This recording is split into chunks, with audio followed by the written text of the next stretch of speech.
parole au porte-parole de chaque profil. Puis il faut dire aussi que ces porte-paroles-là ont été choisis par les participants de chaque profil.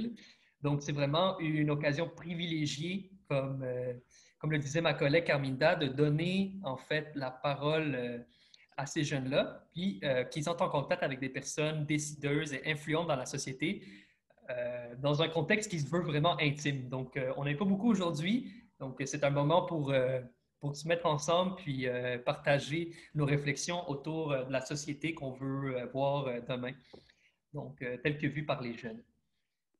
Et cet événement prendra aussi de l'ampleur, il faut le dire, lors de la rediffusion de la tribune jeunesse sur le site web de l'école d'été.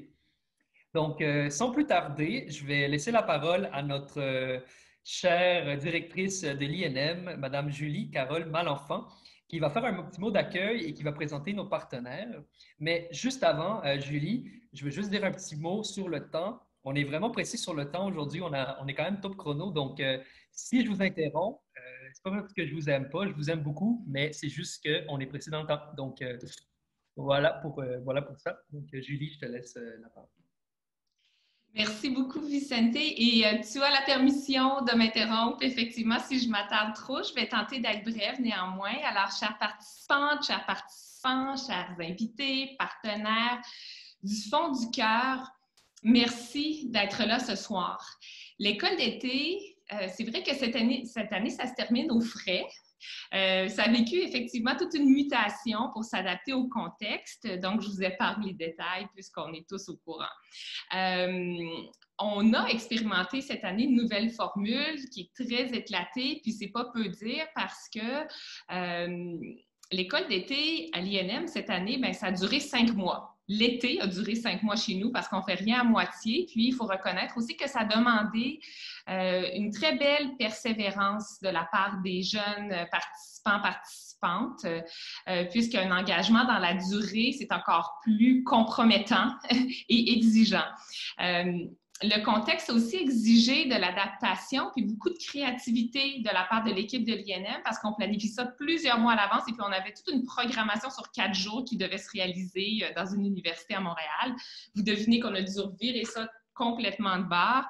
Et puis, je pense que c'est important quand même de souligner la persévérance aussi et la créativité de l'équipe. J'ai des formidables collègues à l'INM et puis je crois important de les nommer, Carminda, Samy, Vicente, notre animateur ce soir, mais pas que, Mathieu, Adelaine, Roxane, Nicolas, Simon, Marie, qui sont les personnes qui ont travaillé plus directement sur l'école d'été, mais aussi toute l'équipe est impliquée d'une manière ou d'une autre, soit en offrant du soutien ponctuel ou du support moral selon l'humeur de la journée.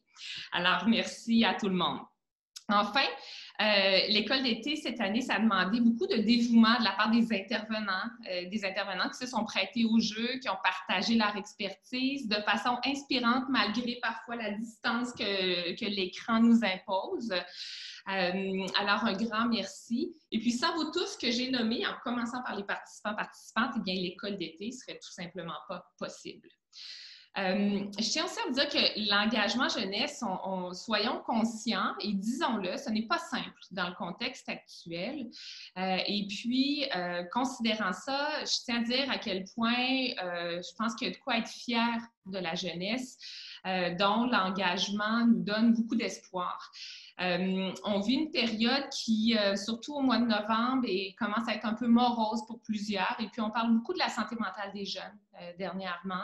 Et dans ce contexte-là, il ne faut pas perdre de vue aussi tout ce dont la jeunesse est capable. Alors, si on peut au moins s'accrocher à ça, et si vous, les jeunes, à travers ces moments peut-être plus difficiles que vous pourriez vivre, si vous pouvez avoir une petite pensée pour tout le potentiel et tout le talent que vous avez démontré jusqu'à présent et que vous continuez de démontrer au quotidien, eh bien, s'il vous plaît, accrochez-vous à cette image-là. Tenez bon, on a besoin de vous parce que la jeunesse, c'est pas vrai que c'est juste l'avenir. Vous êtes notre présent. Alors, n'oubliez pas ça, s'il vous plaît. C'est également important pour nous de reconnaître la contribution essentielle de nos partenaires qui, depuis longtemps, soutiennent l'école d'été, depuis ses débuts même pour certains partenaires. Je vais nommer notamment le secrétariat à la jeunesse, dont le soutien est essentiel, le programme Emploi d'été du Canada qui nous permet de recruter des jeunes talentueux comme Vicente, par exemple, comme Simon, et les offices jeunesse internationaux du Québec. Sans oublier aussi d'autres collaborateurs comme le journal Le Devoir, Oxfam Québec. Alors, sachez que votre soutien nous fait chaud au cœur, c'est vital pour le renforcement de la démocratie. Puis plus largement, on a tout plein d'autres partenaires que je nomme pas nécessairement dans le détail aujourd'hui, mais sachez qu'on a une pensée pour vous régulièrement, puis on apprécie votre soutien. Parlant justement de soutien, ce soir, on a l'occasion d'annoncer publiquement l'officialisation de notre collaboration avec les Offices jeunesse internationaux du Québec. Et puis, pour vous en parler un peu plus, j'invite maintenant le président directeur général de Logique, Jean-Stéphane Bernard, à vous adresser la parole. Bonsoir. Considérant qu'il y a une gestion serrée du temps, je vais être très bref. Juste pour dire que, évidemment, je me réjouis beaucoup de cette entente entre Logique et l'Institut du Nouveau Monde. On est partenaires, en fait, depuis plus de 16 ans, donc depuis la création de l'INM. On a réalisé plein de projets ensemble, que ce soit dans le cadre de délégations à l'international, que ce soit dans le cadre de projets concrets entre les deux organisations, ou que ce soit dans le cadre de jeunes, évidemment, qui réalisent aussi des projets à l'international. Donc, il y avait déjà une excellente collaboration. L'entente que nous formalisons pour la première fois va nous permettre d'aller beaucoup plus loin. J'aime dire qu'on ajoute une brique à l'édifice, puis ça va permettre, je dirais, de favoriser encore davantage la participation citoyenne des jeunes, non seulement au niveau de la réflexion, mais surtout pour aider à passer à l'action. Puis, je tiens vraiment à remercier Julie pour le leadership dont elle a démontré dans le cadre de la concrétisation de cette entente. Remercier, évidemment, c'est un travail d'équipe, donc ses collaborateurs et collaboratrices, évidemment, les membres aussi de l'équipe de Logique là, qui ont collaboré à la réalisation de l'entente. Donc, un grand merci, puis longue vie à cette entente. Merci beaucoup, Julie. Merci beaucoup à toi, Jean-Stéphane. C'est vrai que c'est quelque chose qui vient formaliser une relation ou des fréquentations qui durent depuis très longtemps.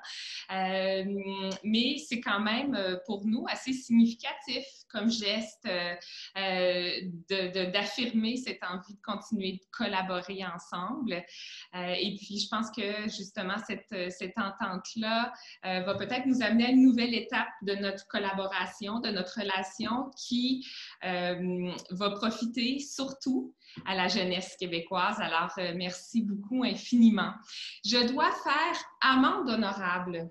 En attendant Jean-Stéphane, j'ai oublié de mentionner une personne qui incarne jusqu'au bout des pieds et jusqu'à la pointe de ses cheveux bouclés l'éducation à la citoyenneté à l'INM, notre cher Louis-Philippe Lisotte. Je ne sais pas pourquoi je ne l'ai pas nommé et je m'en excuse. Louis-Philippe est en convalescence actuellement, mais c'est notre gourou de l'éducation à la citoyenneté responsable de tous nos programmes et c'est grâce à lui notamment que nos programmes se sont déclinés au fil des ans en une offre beaucoup plus large, beaucoup plus grande, beaucoup plus intéressante pour la jeunesse québécoise. Alors, merci beaucoup Louis-Philippe et prompt rétablissement. Et donc, sur ce, moi, je reste avec vous jusqu'à la fin de la soirée. J'ai bien hâte d'entendre le fruit de votre travail, chers participants, participantes de la QV 2020 de l'École d'été. Et puis, je cède l'écran à Vicente. Bonne soirée. Merci pour ces mots, Julie. Je pense que tu m'as volé le punch de la fin, tout simplement. J'ai plus rien à dire. Écoute, c'est génial. Merci beaucoup pour ces mots. Puis félicitations au mariage de l'INM à Logique. Félicitations. Vous allez avoir des beaux enfants, je pense. Alors, nous sommes vraiment ravis d'accueillir aujourd'hui des personnes influentes et décideuses. On a vraiment la chance d'avoir 7 personnes d'exception. Non, mais vraiment, là, c'est des personnes qui sont merveilleuses dans leur engagement et dans leur parcours. Donc, je vais les nommer. On a Madame Catherine Côté, qui est professeure à l'École de politique appliquée de l'Université de Sherbrooke. Ses recherches portent sur l'influence des médias et sur les comportements politiques, notamment sur le cynisme politique et l'évolution des références symboliques dans le discours politique. Bonjour, Madame Catherine Côté. Merci beaucoup d'être là avec nous ce soir. On a aussi Madame Déborah Cherenfant, présidente de la Jeune Chambre de commerce de Montréal. Elle est notamment impliquée pour l'inclusion de la diversité et le leadership au féminin. Donc, merci beaucoup, Madame Cherenfant, d'être ici avec nous ce soir pour cette tribune jeunesse. On a aussi France Benjamin, député de Viau pour le Parti libéral du Québec.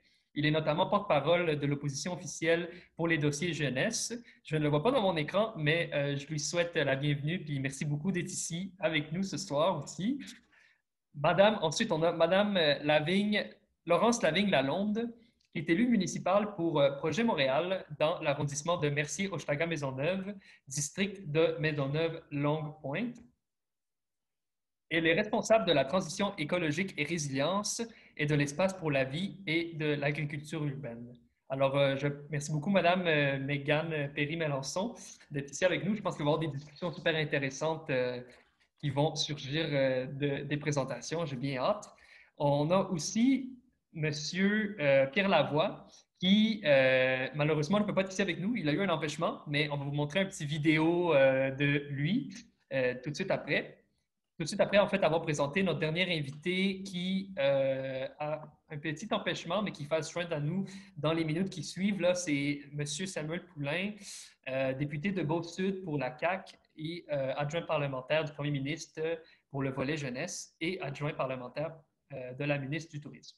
Donc, j'inviterai tout le monde à faire une petite main d'applaudissement virtuel pour nos invités. Allez, bravo, merci beaucoup. Pendant ce temps-là, je vais peut-être je vais demander à notre équipe technique de présenter la vidéo de Pierre Lavoie. Je ne pense pas qu'il a besoin d'introduction, mais je vais en faire une pareille parce que tout le monde mérite introduction. Pierre Lavoie, il est cofondateur du Grand Défi Pierre Lavoie. Et voilà, comme je l'ai dit, malheureusement, il ne peut pas être ici avec nous, mais il nous a préparé une petite vidéo qu'on va écouter tout de suite.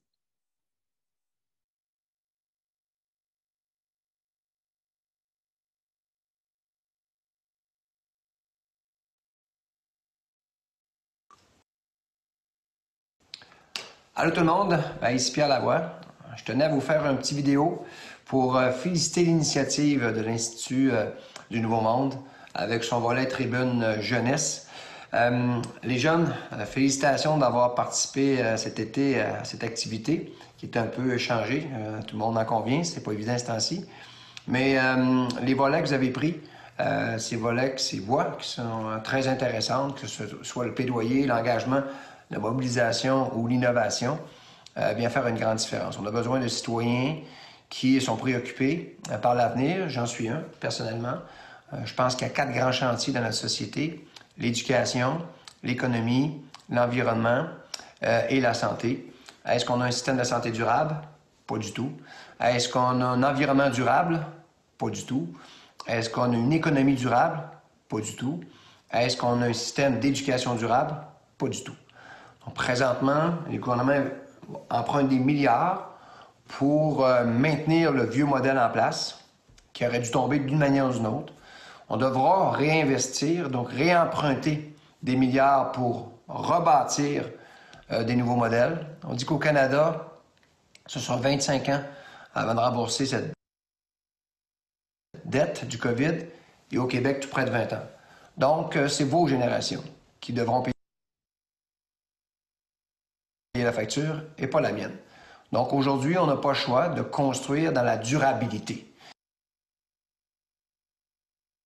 On n'a pas le choix de construire en fonction des prochaines générations. Vous savez, ce fameux Chevrolet 1967 que tout le monde adorait à l'époque, là, mais on vit avec depuis 50 ans. On pourrait-tu avoir des Tesla maintenant? Aller vers la modernité, aller vers la durabilité. Donc, c'est votre rôle. Vous devez être conscient de ça. Donc, on a besoin de jeunes leaders qui s'affirment, qui mobilisent, engagés et qui prônent l'innovation. Donc, je suis derrière vous. C'est pour ça que j'ai tenu à vous faire un petit vidéo. Et moi, je travaille très fort sur le terrain dans ces volets-là. On est plusieurs au Québec, mais il nous manque des nouvelles générations. Donc, soyons tous ensemble. Plus nous serons nombreux, plus on aura un impact sur notre société. Donc, merci encore à l'Institut du Nouveau Monde de faire réfléchir nos jeunes, de les impliquer et de créer des leaders de demain. Merci et bonne activité. Alors voilà pour la vidéo. On s'excuse pour la qualité. Vous savez, c'est le online, c'est comme ça, c'est la vie. Mais je pense que son message est clair. Merci aux jeunes de vous impliquer. Mais oubliez de présenter une de nos... Vous me ligoter puis me fouetter plus tard, mais je vais quand même prendre le temps de la présenter parce que c'est une invitée vraiment d'exception, comme toutes les autres en fait. Et j'ai nommé Madame qui est députée de Gaspé pour le Parti québécois. Et elle est notamment porte-parole du troisième groupe d'opposition en matière de jeunesse, de conditions d'économie et de relance. Donc, bienvenue, Madame Perry-Melançon. Je suis désolé de vous avoir oublié, mais sachez que ce n'était pas intentionnel. Donc, voilà. Alors, nous allons nous lancer dans le vif du sujet tout de suite, sans plus tarder. Dans quelques instants, nous allons entendre les porte-paroles du Lab Média.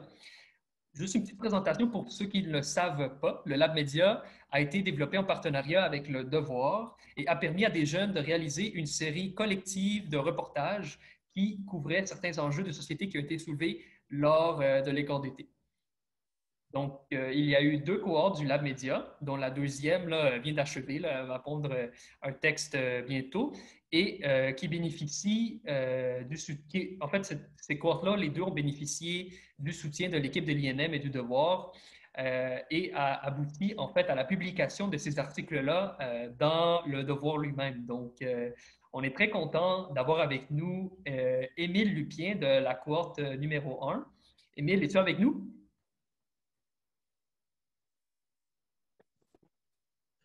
Bonjour.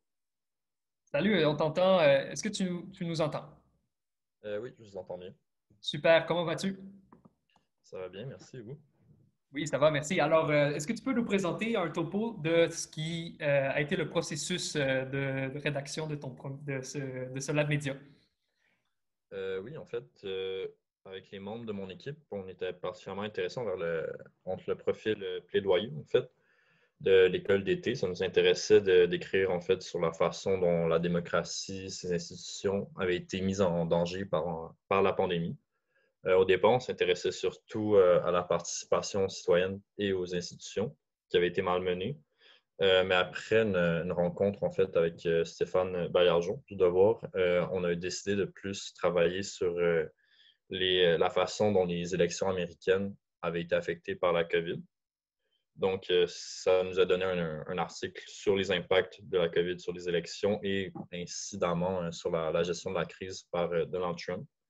Donc, on est à plusieurs conclusions, en fait, comme quoi, à l'époque, donc parce qu'on avait écrit le texte il y a quelques semaines, en fait, c'était difficile d'évaluer les impacts de la crise, comme la gestion de la crise en tant que telle pouvait à la fois mener vers un président démocrate ou républicain, parce qu'il y avait plusieurs partisans, plusieurs électeurs qui pouvaient appuyer le président pour sa gestion de la crise et d'autres qui pouvaient décider de le désavouer dans sa gestion. Donc, avec des rencontres à la fois avec les membres de l'INM et du Devoir, on s'était fait proposer de s'enligner plus sur certains aspects, comme par exemple le vote postal et une possibilité de fraude, ce qui on s'est fait dire que les chances étaient très, très faibles, comme on a pu le voir aussi partout dans les médias, sur la possibilité qu'un vaccin affecte le processus des élections. Donc, comme quoi c'était en fait une arme à double tranchant qui pouvait faire voter d'un côté comme de l'autre. Et en fait, enfin, on a conclu que la pandémie, ça avait encore plus creusé les disparités en fait aux États-Unis entre les clans républicains et démocrates.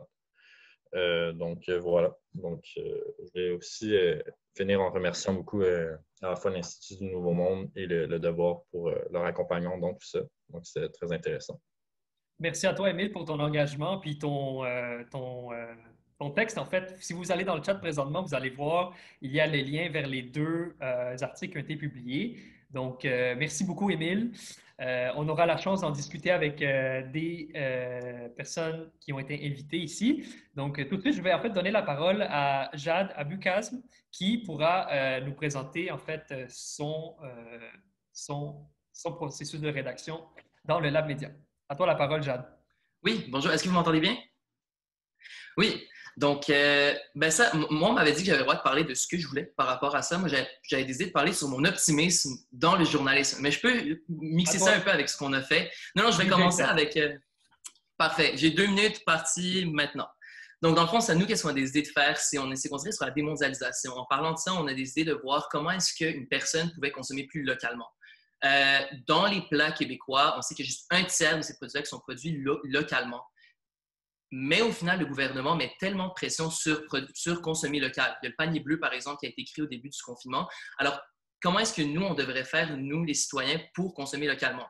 Au final, on est arrivé à la conclusion, en fait, on a découvert que le gouvernement ne peut pas vraiment faire grand-chose, ne peut pas bloquer ses frontières, ne peut pas empêcher les produits extérieurs de rentrer à cause des traités internationaux. Et finalement, notre conclusion, après avoir parlé au président de l'UPA, Marcel Groslot, et un professeur de droit à l'Université de Montréal, que c'était vraiment le consommateur, lui, qui devait faire des choix par lui-même de comment est-ce qu'il allait consommer, où est-ce qu'il allait acheter ses produits et aussi où est-ce qu'il allait vérifier de où est-ce qu'ils viennent.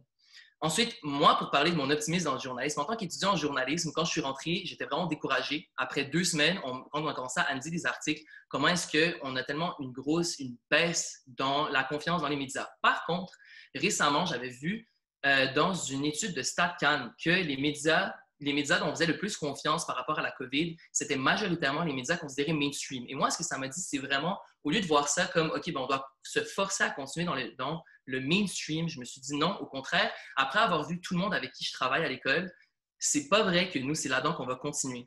Tout le monde est tellement plein d'imagination que je me suis dit ce que j'ai vu sur StatCan, c'était un appel à l'action.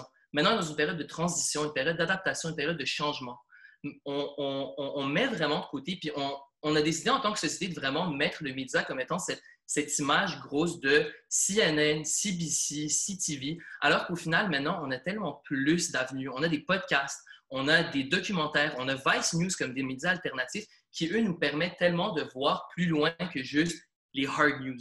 Et puis moi, c'est vraiment là où je veux aller. Je me sens un peu hypocrite de dire ça aussi parce que je n'offre pas d'alternative. Je suis là, je me dis qu'il y a plein de trucs, puis que la vie est belle, kumbaya, mais au final, c'est ça le point. C'est que c'est nous, tous les étudiants en journalisme, tous les journalistes qui, in the making, qui, eux, ensemble, doivent penser collectivement et think outside of the box pour arriver à le nouveau modèle de journalisme qui n'est pas juste restreint à CTV, CBC, CNN et Fox News. Et puis, c'est un peu sans présentation, c'est-à-dire que moi, au contraire, au lieu d'être pessimiste par rapport à tout ça, je pense que l'avenue, c'est penser autrement. Et c'est ça, c'était ma présentation. Merci beaucoup, Jade. Merci pour ton optimisme. Puis on a très hâte de te lire dans CNN. Non, c'est une blague. Alors, merci les gars pour votre présentation. Je pense qu'on peut leur donner une belle main d'applaudissements virtuels, tout le monde. Ouais, super! C'est malade. OK. Donc, maintenant, vous avez, ça c'était le Lab Média. On va avoir l'occasion, comme je vous ai dit, d'en discuter un peu plus, mais sans plus tarder, je pense qu'on va pouvoir aussi présenter, passer au profil qui a ouvert l'école d'été, le premier profil qui s'est plongé dans notre format virtuel COVID. Et donc, c'est le profil plaidoyer auquel mon amie Lauriane Gors a participé. Donc, juste pour un peu mettre la table, ce profil-là s'attardait à l'effet des mesures d'urgence sur les institutions démocratiques au Québec et sur les leçons pour l'avenir. Donc, on a avec nous Lauriane Gorce. Est-ce que tu m'entends, Lauriane? Es-tu avec nous? Oui, j'entends très bien. Et vous, vous m'entendez? Oui, on t'entend. Super. Comment vas-tu? Super, je suis ravie d'être là. Très cool. On est aussi content que tu sois là. Merci d'être ici. Alors, est-ce que tu peux nous parler du profil plaidoyer? Avec plaisir. Alors, ce que je propose, c'est que d'abord un peu mettre dans le bain, qu'est-ce qui s'est passé, c'était quoi le processus. Alors, ce soir, je suis la porte-parole d'une vingtaine de jeunes. On s'est rassemblés sur plusieurs semaines, plusieurs séances pour parler de démocratie et puis de défendre cette démocratie qui nous est si chère. Alors, avec le format de l'INM, c'était informer, débattre, puis proposer. Puis informer et débattre, on a eu la chance d'entendre des experts de avec différents points de vue. Et vraiment, c'était des discussions très intéressantes. Alors, je vais prendre le temps de les nommer tous. Anne-Gabrielle Ducharme, Francine Pelletier, Stéphanie Yates, Damien Hazard, Marie-Ève Carignan, Pierre Reid, Alexandra Baharidion, Jonathan Durand, Folco et Jean-Noël Landry. Donc, merci à eux de nous avoir apporté tant d'éléments importants pour nous faire penser la démocratie en temps de crise. Et puis, l'INM nous avait aussi préparé des petits formats faciles à intégrer et quand même très riches. C'était très bien fait. Puis après, c'était à nous de proposer. Donc, c'est Alex Warney, qui nous a aidé à rédiger ce plaidoyer qui s'est axé autour de 3 thèmes: la démocratie numérique, les institutions démocratiques et les médias. Et ce que je vais vous proposer maintenant, c'est de lire l'introduction, vous parler un peu de la démocratie numérique, qui est une des parties sur lesquelles j'ai travaillé, et la conclusion. Alors, je vous invite évidemment de lire au complet le texte, mais là, c'est que des extraits. Introduction. Nous, collectif de jeunes, sommes inquiètes et inquiets pour le futur de la démocratie, pour notre futur à toutes et à toutes. Les dérives autoritaires à travers le monde, la menace pesant sur les libertés fondamentales sous prétexte de l'urgence sanitaire, les exclusions inégalitaires criantes, la polarisation croissante des débats et les fausses nouvelles toujours plus nombreuses sont des menaces qui nous guettent. Nous avons besoin plus que jamais d'entendre des voix plurielles, nécessaires à une sortie de crise qui renforce la démocratie. Dans une démocratie, les citoyennes et citoyens peuvent changer les choses.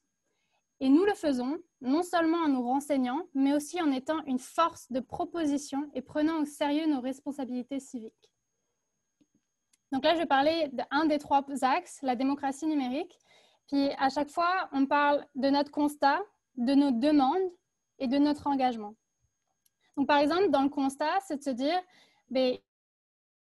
la dimension numérique dans notre espace public et dans la participation démocratique. Et ce phénomène a été accéléré avec la crise sanitaire. On a aussi parlé de fractures numériques qui sont liées avec les inégalités socio-économiques, puis d'opacité de gestion des données et des algorithmes. Une de nos demandes, par exemple, c'est une éducation pour une meilleure littératie numérique pour qu'en fait, permettre à chaque citoyen d'avoir une vie en ligne épanouissante qui permette de s'exprimer et de communiquer ses propres idées et valeurs. Et nous sommes engagés, par exemple, à partager nos propres connaissances numériques avec des personnes plus éloignées de ce monde numérique. Pardon. Et en conclusion, je vais vous lire la conclusion. Ne laissons pas la gravité et la hauteur des enjeux nous paralyser. La crise de la COVID-19 bouleverse nos sociétés. Appuyons-nous sur la démocratie pour construire une société plus inclusive, durable et participative. N'attendons pas demain. Prenons notre futur en main, il est temps d'agir. Puis là, je dépose mon chapeau de porte-parole et je veux partager un peu plus ma vision, pourquoi je me suis engagée dans ce profil et c'est quoi mes espoirs. Je pense vraiment qu'on peut tous agir à notre manière et personnellement, je prends la responsabilité de ce qui m'arrive et ce qui arrive autour de moi. Puis j'aimerais citer un philosophe humaniste japonais, Daisaku Ikeda, qui m'inspire tous les jours à dépasser mes propres peurs et repousser mes limites pour contribuer concrètement à un monde meilleur autour de moi. Alors, je cite, « D'un cœur guéri et en paix naît l'humilité. De l'humilité naît une volonté de l'écoute de l'autre. De l'écoute de l'autre naît la compréhension mutuelle et d'une compréhension mutuelle naît un monde en paix. » Donc, c'est ça, c'est en se basant sur le respect de la vie humaine et le potentiel de chacun qu'on peut, en fait, tous considérer les uns les autres comme étant des personnes influentes et décideuses. Puis, je voulais vraiment remercier l'INM de donner la parole à la jeunesse, remercier tous les invités de prendre de votre temps pour nous écouter et puis inspirer, inviter tout le monde à s'engager, particulièrement la jeunesse, pour apporter chacun sa petite pierre à l'édifice. Merci beaucoup, Lauriane. Vraiment, wow, tu touches tellement de cordes. Ouais, vraiment, une main d'applaudissements. Super. Écoute, je sais pas quoi te dire. C'est magnifique, c'est génial. Je suis très content que tu sois ici avec nous. J'espère que tu auras la chance, en fait, de discuter tout de suite avec des personnes qui ont été invitées justement pour discuter autour de ces thèmes-là. Mais j'aimerais juste avant souligner l'arrivée de nul autre que Samuel Poulain. Bonjour, Samuel. Bonjour tout le monde, très content de vous retrouver en ce beau jeudi soir. J'espère que vous allez bien. Très hâte de pouvoir vous entendre. Je salue Prince Benjamin, Mégane Perry-Melançon, mes collègues de l'Assemblée nationale. Je ne sais pas s'il y en a d'autres qui sont là. Je ne les vois pas, mais sachez que vous êtes salués. Puis merci à l'INM pour l'invitation. Merci beaucoup. On aura la chance de discuter avec les jeunes. Donc, mais pour l'instant, on va laisser la parole aux personnes décideuses qui ont écouté la présentation du Lab Média. On a 2 présentateurs du Lab Média et du plaidoyer. Donc, je vais les inviter à réagir et nous dire un peu qu'est-ce qu'ils pensent et peut-être engager dans une discussion avec ces jeunes-là. Donc, je vous rappelle que le temps est compté. Puis, j'ai été assez généreux jusqu'à maintenant, mais ça se peut que je sorte mes griffes. Donc, watch out. Je demanderai à Mme Catherine Côté, professeure à l'École de politique appliquée à l'Université de Sherbrooke, qu'est-ce qu'elle a à nous dire? C'est quoi ses réactions par rapport à ce que les jeunes viennent nous présenter?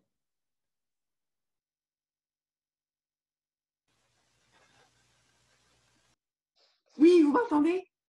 Oui, désolée. Oui, écoutez, c'est très intéressant. J'avoue que j'ai une petite émotion, moi aussi, avec ce qui a été cité, surtout là, j'ai noté ça, le nom là, pour la citation future. Cette histoire d'écoute de l'autre m'a beaucoup marqué. Moi, il y a beaucoup de choses. D'abord, moi, ça fait des années que j'étudie les générations. Parce que justement, les générations ont une attitude complètement différente par rapport au monde politique.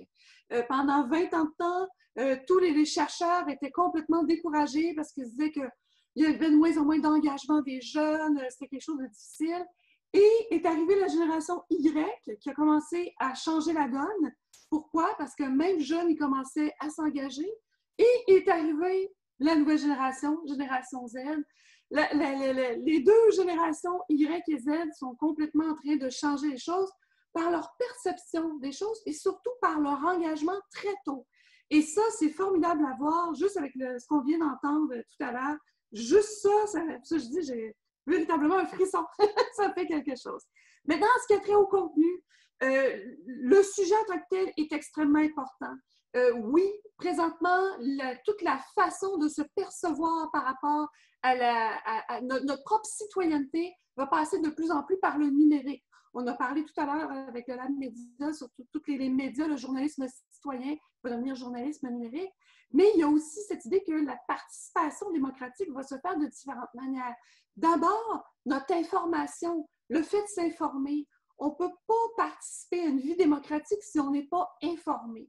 Or, aujourd'hui, on n'a jamais eu autant de sources d'informations, mais autant on a plein de sources d'informations, autant on a d'abord très peu de temps pour les traiter, et deuxièmement, souvent on va les recevoir par le biais, par exemple, des médias sociaux, etc. Pas nécessairement des nouvelles qui vont être de mauvaise qualité, bien au contraire, mais le fait qu'on a nous-mêmes une façon de voir les choses, les algorithmes vont nous faire en sorte de nous amener toujours dans un sens plutôt qu'un autre. Donc, ça a beaucoup accentué la polarisation. Et cette phrase-là d'être à l'écoute de l'autre, c'est justement à la base de ce que vous suggérez, d'avoir une formation qui va se faire beaucoup plus auprès des jeunes pour non seulement mieux comprendre les médias, comment eux vont pouvoir s'insérer là-dedans, mais également de pouvoir comprendre que la démocratie fonctionne parce qu'il y a un dialogue, parce qu'il y a un débat, parce qu'il y a un échange. Qu'il y ait des gens qui aient des positions campées d'un côté et de l'autre, c'est bien. Mais que les gens aient des positions campées au point de ne plus écouter les autres, il n'y a plus rien qui fonctionne. Et non seulement d'informer les gens, de former ces citoyens de demain-là le plus rapidement possible sur ce que sont les médias en général, l'utilisation d'Internet, des dangers qu'il peut y avoir derrière ça, de surtout s'informer de la bonne qualité d'information, donc hein, de ne pas se faire avoir pour des fausses nouvelles, hein, des fake news, etc. Mais également, très rapidement, de comprendre l'importance du débat, d'être ensemble là-dedans. C'est-à-dire que même dans des fois, on a des élections en classe, des trucs comme ça, mais c'est surtout de parler de sujets, de débattre de sujets et d'entendre les autres citoyens. Et je crois que ça fait partie d'un des points qui avait été présenté ici. Et je crois que c'est une grande force. C'est très beau de vous entendre. Franchement, je vous avoue, ça me fait vraiment chaud au cœur. Je suis très confiante dans l'avenir. Je sais que tout va mal présentement avec la pandémie et tout ça. Je suis tout à fait d'accord avec vous, mais je sais qu'on aura, vous savez, l'espèce de rebond. Et je crois que ce rebond-là va venir de ces nouvelles générations-là. Moi, j'y crois. J'y croyais déjà avec les Y, mais là, je suis complètement convaincue avec les Z. Ça va s'arrêter là-dessus. Merci beaucoup, Madame Côté, pour cette intervention. Moi aussi, on doit rebound. On doit rebound, puis je pense qu'on a la cohorte pour le faire. Donc, merci beaucoup. Puis je tiens à vous féliciter. Vous avez rentré dans le temps. Donc, Oui. c'est ça qu'on aime. Merci beaucoup pour ça. Alors, voilà, nous avons l'honneur d'accueillir aussi Franz Benjamin, député de Viau. Je vous laisse la parole, Monsieur Benjamin, pour vos réactions face à ce que les jeunes nous ont présenté. Merci Vincente. Je me permets dans un premier temps de reciter cette belle phrase tantôt de Lauriane, que Lauriane nous a présentée. D'un cœur guéri et en paix naît l'humilité. Et ça, je trouve ça extraordinaire. Lauriane, avec votre permission, je vais pouvoir citer ce philosophe en soulignant que c'est vous qui m'avez donné cette citation-là. Je salue chacun de vous, vous qui participez à ce Zoom ce soir. Donc, je salue Samuel, donc Mégane. Je veux féliciter l'Institut du Nouveau Monde. Je sais que c'est dans un contexte très particulier, mais je crois que l'Institut du Nouveau Monde a su retomber sur ses deux pattes et accompagner les jeunes par rapport au grand débat comme il le fait comme d'habitude. C'est extraordinaire. Je me rends compte à la lecture du plaidoyer qu'il y a plusieurs thématiques que vous avez abordées. Je me dis, en lisant le plaidoyer, je me dis, waouh, j'aurais tellement à voir ce plaidoyer-là sur plusieurs projets de loi actuellement qu'on débat à l'Assemblée nationale, sur lesquels vos propositions, vos orientations, vos recommandations sont très pertinentes. Prenons par exemple, actuellement, il y a un projet de loi en cours sur les questions de collecte des données.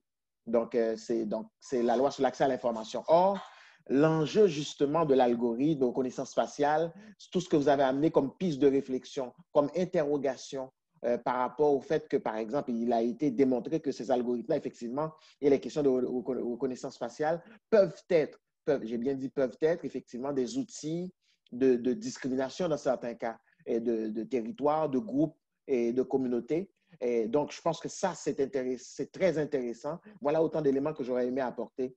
Je vais nous suggérer fortement que probablement, lors des consultations particulières, je vais me faire le devoir d'allumer l'Institut du Nouveau Monde pour m'assurer qu'il y a des groupes de jeunes qui puissent participer aux consultations particulières.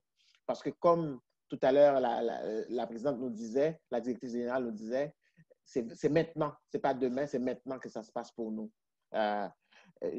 J'ai lu aussi les deux articles qui ont été présentés avec la complicité du journal Le Devoir. Je trouve ça intéressant, les thèmes que vous avez choisi d'aborder. D'un côté, Donald Trump aux États-Unis, etc., avec les élections américaines. Donc, qui au Québec n'a pas abordé lors d'une conversation ces enjeux-là? Et de l'autre côté, les questions de solidarité. Voilà pour moi un enjeu extraordinaire, la question de la solidarité, parce que je suis député d'une circonscription Saint-Michel. D'ailleurs, un ou deux des intervenants qui parlent dans cet article-là sont des jeunes de Saint-Michel, du Forum Jeunesse de Saint-Michel. Et pour moi, tout le rôle que vous avez à jouer, que vous jouez déjà comme jeunes dans l'action solidaire, de l'idée que le tissu de la solidarité dans nos collectivités, dans nos communautés, que vous soyez non seulement partie prenante, mais que vous soyez souvent aussi des personnes vous êtes des instigateurs, des instigatrices de ces solidarités-là, parce que justement, je considère que vous êtes des cœurs en paix et c'est de vous que naît cette humilité et cette solidarité. Donc, je vous dis encore bravo. La citoyenneté démocratique, les enjeux du numérique. Actuellement, nous, les élus de l'Assemblée nationale, nous sommes en plein dedans, en pleine réflexion. Nous avons dû changer d'approche pour nos débats à l'Assemblée nationale. Il y a déjà et il y aura une réflexion à faire sur comment s'assurer de la vitalité démocratique de la société québécoise avec cette pandémie en toile de fond, mais il y aura une après-pandémie. Mais il faut penser, c'est tout de suite qu'il faut commencer à réfléchir sur ces enjeux-là. Encore une fois, merci, bravo pour ces grandes réflexions, ces pistes de réflexion et sûrement des pistes d'action que vous nous soumettez. J'ai trouvé ça fort intéressant. Merci. Merci beaucoup, M. Benjamin. Donc, cela fait le tour de notre premier bloc de cette soirée. Donc, merci beaucoup à nos intervenants et aux participants de l'école d'été. On est très contents d'avoir justement ces pistes d'action pour pas seulement en parler et être dans les nuages, mais vraiment se dire, OK, qu'est-ce qu'on fait pour avoir une société qui demain ressemble plus à ce que l'on voudrait faire? Et voilà, je pense qu'on l'a dit, les jeunes sont le présent. Alors, c'était très motivant tout ça, puis j'ai bien hâte de passer à au prochain bloc où est-ce qu'on va pouvoir entendre d'autres participants, cette fois-ci non pas seulement de l'école d'été, mais également de la démarche Jeunesse sur le vivre ensemble. Donc, sans plus tarder, en fait, je vais passer au deuxième bloc et je vais vous présenter un peu cette démarche-là, à laquelle, comme disait ma collègue Carminda en début de soirée, j'ai eu le privilège de participer. Donc, la démarche Jeunesse sur le vivre ensemble de l'Institut du Nouveau Monde est une démarche amorcée par le ministère de l'Immigration, de la Francisation et de l'Intégration, le MIFI, qui vise à mettre en valeur des jeunes personnes des communautés ethnoculturelles et racisées. Cette démarche inclut une série d'activités qui se recoupent en 4 grands axes, si on veut. Alors, on a la vie jeunesse, l'école d'influence, le programme Jeunes ambassadeurs du vivre ensemble et le comité du pilotage notamment. Ces projets, ce qu'ils font, c'est qu'en fait, ils participent à la création d'un meilleur vivre ensemble, en ce sens qu'ils visent à mettre en place des lieux et des instances pour que les jeunes s'émancipent. Ce qu'on veut, c'est l'émancipation des jeunes et c'est ce qui se passe dans les faits pour ces jeunes-là de 18 à 30 ans qui souhaitent s'engager. Et un peu sur une note un peu plus personnelle, récemment, il avait lieu la dernière édition de l'école d'influence et une des participants et des participantes nous a dit que, et je la cite, l'école d'influence n'est pas seulement une façon d'ouvrir des portes pour les jeunes, mais bien de briser des barrages. Donc, c'est très fort. On sent qu'on est en train de briser des choses, on est en train de briser des plafonds de verre, en quelque sorte aussi. Donc, voilà pour la démarche jeunesse sur le vivre ensemble. C'est avec beaucoup d'humilité et un peu de gêne, je l'avoue, là, à ce moment-ci, que je vais demander à ma collègue Roxane de mettre la vidéo qui s'est intitulée Regards croisés sur le vivre ensemble, à laquelle j'ai eu le privilège de participer l'an dernier. Donc, vous allez voir là, cette vidéo mettre en valeur des jeunes qui ont participé à la vie jeunesse, qui se sont penchés sur la question « Qu'est-ce que le vivre ensemble ?» Donc, on va peut-être trouver la réponse dans la vidéo. Tu peux y aller, Roxane, on regarde ça. Le vivre ensemble, je ne peux pas le définir parce que c'est un concept qui change à travers les époques, puis c'est un concept qui est subjectif.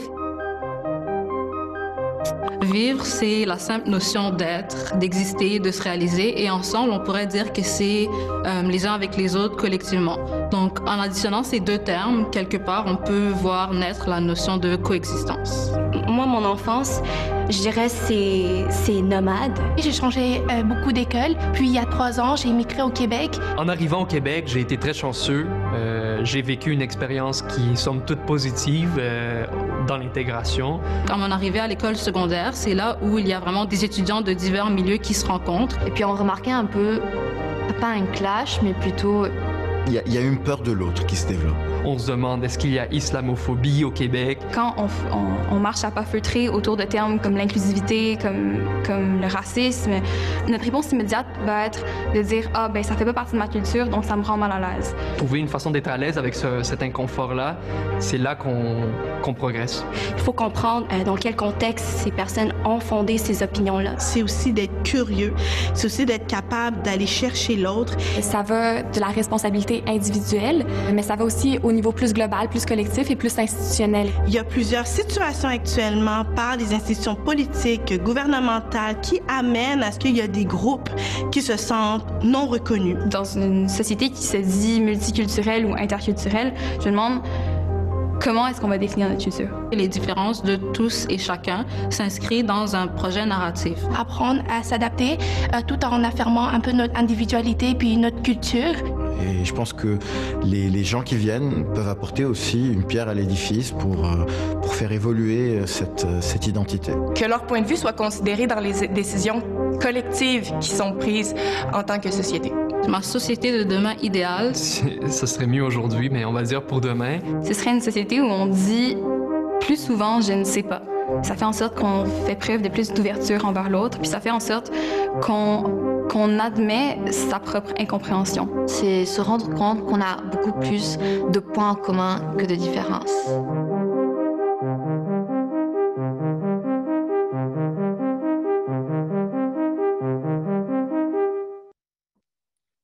Alors voilà, vous avez pu le voir. Je suis un peu gêné, mais quand même, merci pour ça. C'est très gentil. Je vois des mains. Voilà, je vous invite à partager la vidéo sur vos réseaux sociaux. Partagez-la avec tout le monde, à votre mère, à votre frère. On veut que cette vidéo-là soit partagée. Donc voilà, merci pour ces beaux mots de la part des gens qui nous écoutent. Donc, en fait, j'ai l'immense plaisir d'avoir avec moi ma collègue et amie Baovi Nguyen qui a participé à cette activité de la vie jeunesse et que vous pouviez voir aussi dans la vidéo. Donc, Baovi, tu es avec nous. Comment vas-tu? Ça va, merci. Toi, comment ça se passe de l'autre côté? Ça se passe bien. On est sur... Ah! Je suis un peu gêné par la vidéo, mais ça va. Donc, je suis vraiment très content de t'avoir avec moi aujourd'hui pour un peu célébrer le travail de notre démarche là, à l'école, à la démarche jeunesse sur le vivre ensemble. Il faut savoir en fait que malheureusement, à cause de la pandémie, on n'a pas pu célébrer en bonne et due forme la vie. Mais aujourd'hui, en fait, c'est pour ça qu'on prend le temps de présenter ça devant vous. Donc, voilà. Alors, dis-moi, Baovi, tu as participé à divers projets de la démarche. Pourquoi est-ce que tu t'es engagé dans cette démarche? Ben, je pense premièrement, quand on pense à l'expression démarche jeunesse du vivre ensemble, je pense que le mot le plus frappant, c'est le vivre ensemble. C'est le mot qui est venu me chercher et mes implications s'alignent de plus en plus vers les enjeux qui touchent les jeunes, surtout les jeunes racisés issus de la diversité. Et je pense aussi que le mot « vivre ensemble » a été longtemps un sujet de débat qui était débattu par plusieurs générations, mais qu'il n'y a pas assez d'espace, de place pour les jeunes, pour qu'ils puissent s'exprimer à ce sujet-là. Et je pense que c'est important pour moi de m'impliquer, de continuer de m'impliquer dans ces discussions-là pour mettre de l'avant justement la voix de ces jeunes-là qui sont souvent soit négligés ou même délaissés. Merci beaucoup. Je pense que tu as répondu un peu à ma deuxième question, mais si tu veux ajouter, comment est-ce que ton implication dans ces projets de la démarche a impacté ton parcours d'engagement plus général? Ce qui est intéressant avec ce profil-là, le profil de démarche, c'est que ça implique plusieurs activités. Ce n'est pas juste une activité de rédaction où on rédige un avis, mais c'est aussi une très grande activité de réflexion. Et à partir des discussions qu'on avait eues, moi, j'ai retiré plein de commentaires positifs, mais je pense ce qui était le plus important, c'est que je suis ressortie de là avec beaucoup plus de confiance. Et quand je parle de confiance, c'est la confiance de soi. Je pense en tant que jeune, surtout en tant que jeune racisé, on vit souvent avec, peut-être certains d'entre vous, peut-être vous connaissez ce terme, c'est le syndrome d'imposteur. C'est qu'on remet en doute nos capacités, notre place, notre voix. Et je pense de se retrouver à travers cette opportunité-là, de pouvoir discuter avec d'autres jeunes issus des autres milieux, d'autres bagages aussi. Ça a été pour moi une expérience qui m'a redonné confiance. Et je pense que cette confiance-là est nécessaire si on veut encourager les jeunes à poursuivre dans leur engagement. Merci Baovi. C'est vraiment touchant. Quel a été ton plus grand défi à relever pendant ton implication? Je pense au plus grand défi, je pense à l'activité de rédaction. De voir, nous, on avait eu comme tâche de rédiger un avis jeunesse sur le sujet du vivre ensemble. Et déjà là, le sujet du vivre ensemble, c'est très difficile à mettre en mots. Et le fait qu'on a dû faire ça en quelques mois, ça a été pas une tâche facile, et de trouver, d'accueillir toutes nos réflexions, des réflexions diverses, et de trouver, d'harmoniser aussi nos idées en si peu de temps, compte tenu de nos horaires, nos disponibilités. Ça a été un défi, mais j'étais chanceuse dans le sens que j'étais avec des belles personnes, je me suis bien entourée, et je pense que c'est ça qui fait la force, et c'est ça qui fait en sorte que ça a été plus facile de relever ce défi. Merci beaucoup, Baovi. Je pense qu'on peut te donner une belle main d'applaudissement virtuelle pour ton engagement. Le lien, en fait, vers son LinkedIn a été mis en commentaire. Donc, allez la suivre. Baovi qui s'implique dans toutes sortes de démarches également. Donc, merci beaucoup pour ça, pour cette présentation. Puis, vous pouvez également aller lire La Vie jeunesse. Vous le trouverez sur le site web de l'INM avec tous les autres plans des implications de Baovi. J'ai également avec moi 2 personnes qui sont impliquées dans la démarche Jeunesse sur le vivre ensemble sous le programme Jeunes citoyens et citoyens d'impact. Les jeunes citoyennes et citoyens d'impact sont des porteurs de projets qui avaient pour vocation la sensibilisation d'autres jeunes sur le thème de la diversité et de l'inclusion, ainsi que de la réconciliation avec les peuples autochtones. Donc, j'ai avec moi mon boy Kevin. What's up? Comment vas-tu? Ça va super bien. Je commence tranquillement à dégeler, donc je vais pouvoir articuler comme il faut. J'ai été enlever mes dents de sagesse ce matin, tout le monde. un vrai warrior que nous avons, Kevin. Donc, on ne va pas tout faire souffrir. Peut-être on va faire ça rapido. Dis-moi, est-ce que tu peux me décrire rapidement c'était quoi ton projet? Donc, en gros, j'étudie en génie électrique à l'École de technologie supérieure. Donc, le but de mon projet, en fait, le nom de la conférence s'appelait « L'ingénieur de demain entre défis et opportunités ».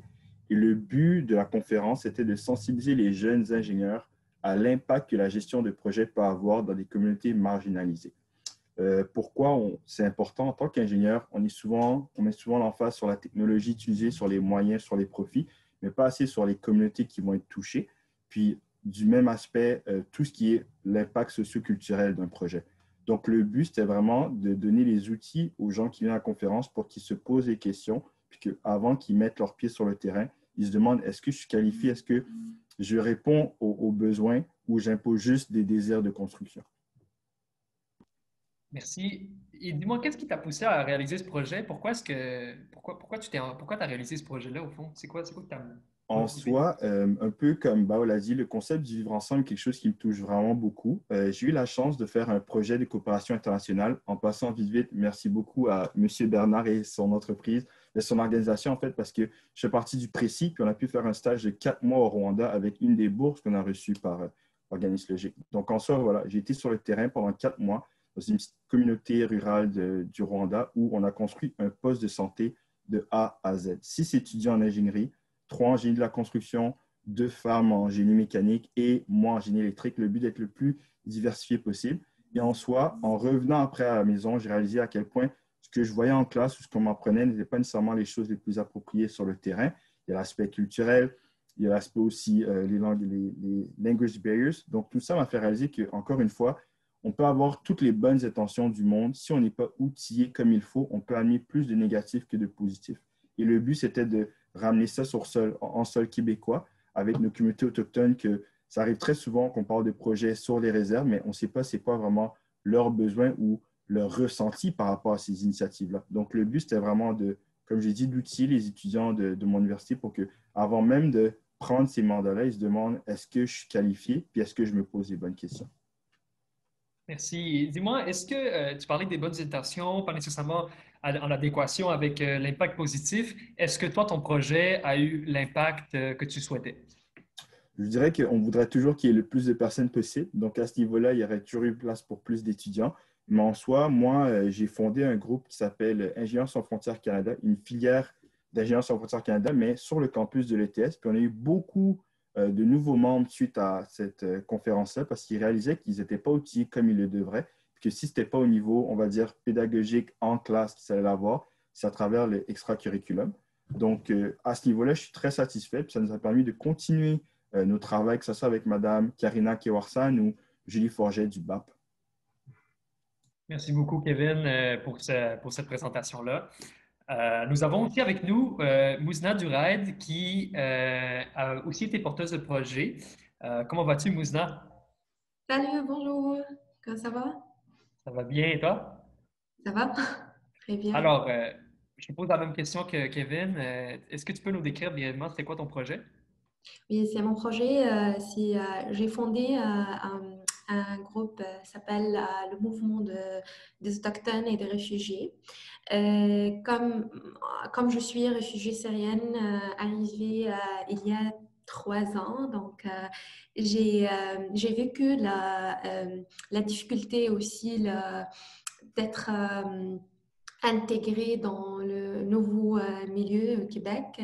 Donc, mon projet aussi d'offrir des opportunités pour les réfugiés et les autochtones de rencontres et aussi de savoir plus sur l'histoire, le futur et le présent aussi. Donc, le but de le projet, d'offrir un espace comme un espace pour les deux groupes autochtones et réfugiés. Comme les deux groupes, ils sont déracinés, traumatisés et aussi à la fin stigmatisés avec tous les stéréotypes et les stigmas sur les réfugiés et les autochtones. Donc, et aussi pour donner des opportunités pour faire de ponts entre les deux groupes pour construire un futur mieux et aussi pour participer au milieu public de Québec parce que c'est aussi, c'est toujours avec les réfugiés, il y a l'apport d'être dans l'atmosphère publique et de participer dans les enjeux de Québec parce que c'est comme toujours en soi nous-mêmes, comme nous sommes toujours juste comme invités ou étrangers ou comme ça. Donc, mon projet, c'est pour expliquer pour les réfugiés comment d'être actifs et s'impliquer dans tous les enjeux de Québec. Merci beaucoup, Mouzna. Très intéressant comme projet. Dis-moi, comment ce projet-là s'inscrit dans ta démarche d'engagement et comment est-ce que ce projet-là a contribué à te propulser dans ta position professionnelle actuelle? Parce que ce qu'il faut savoir, c'est que Mouzna est consultante pour Women Peace Security Network et agente de liaison pour les casques blancs. Donc, madame s'est propulsée sur la scène internationale. Donc, dis-nous comment ça s'est fonctionné pour toi? Oui, c'est comme j'ai balancé entre mon travail quotidien aussi mon activisme.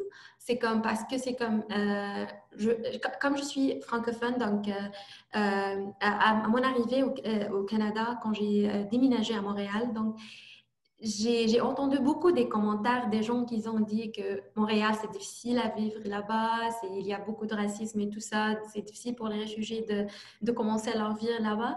Mais j'ai décidé, comme je suis francophone, je dois déménager à Montréal parce que je suis arrivée à Ottawa.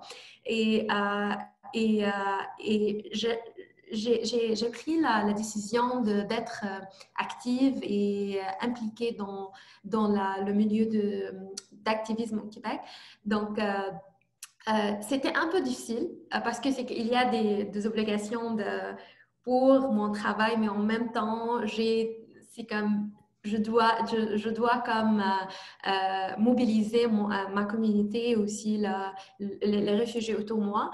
Donc, mais toujours il y a des ressources disponibles pour les gens de commencer leur projet et pour mobiliser les gens autour d'eux.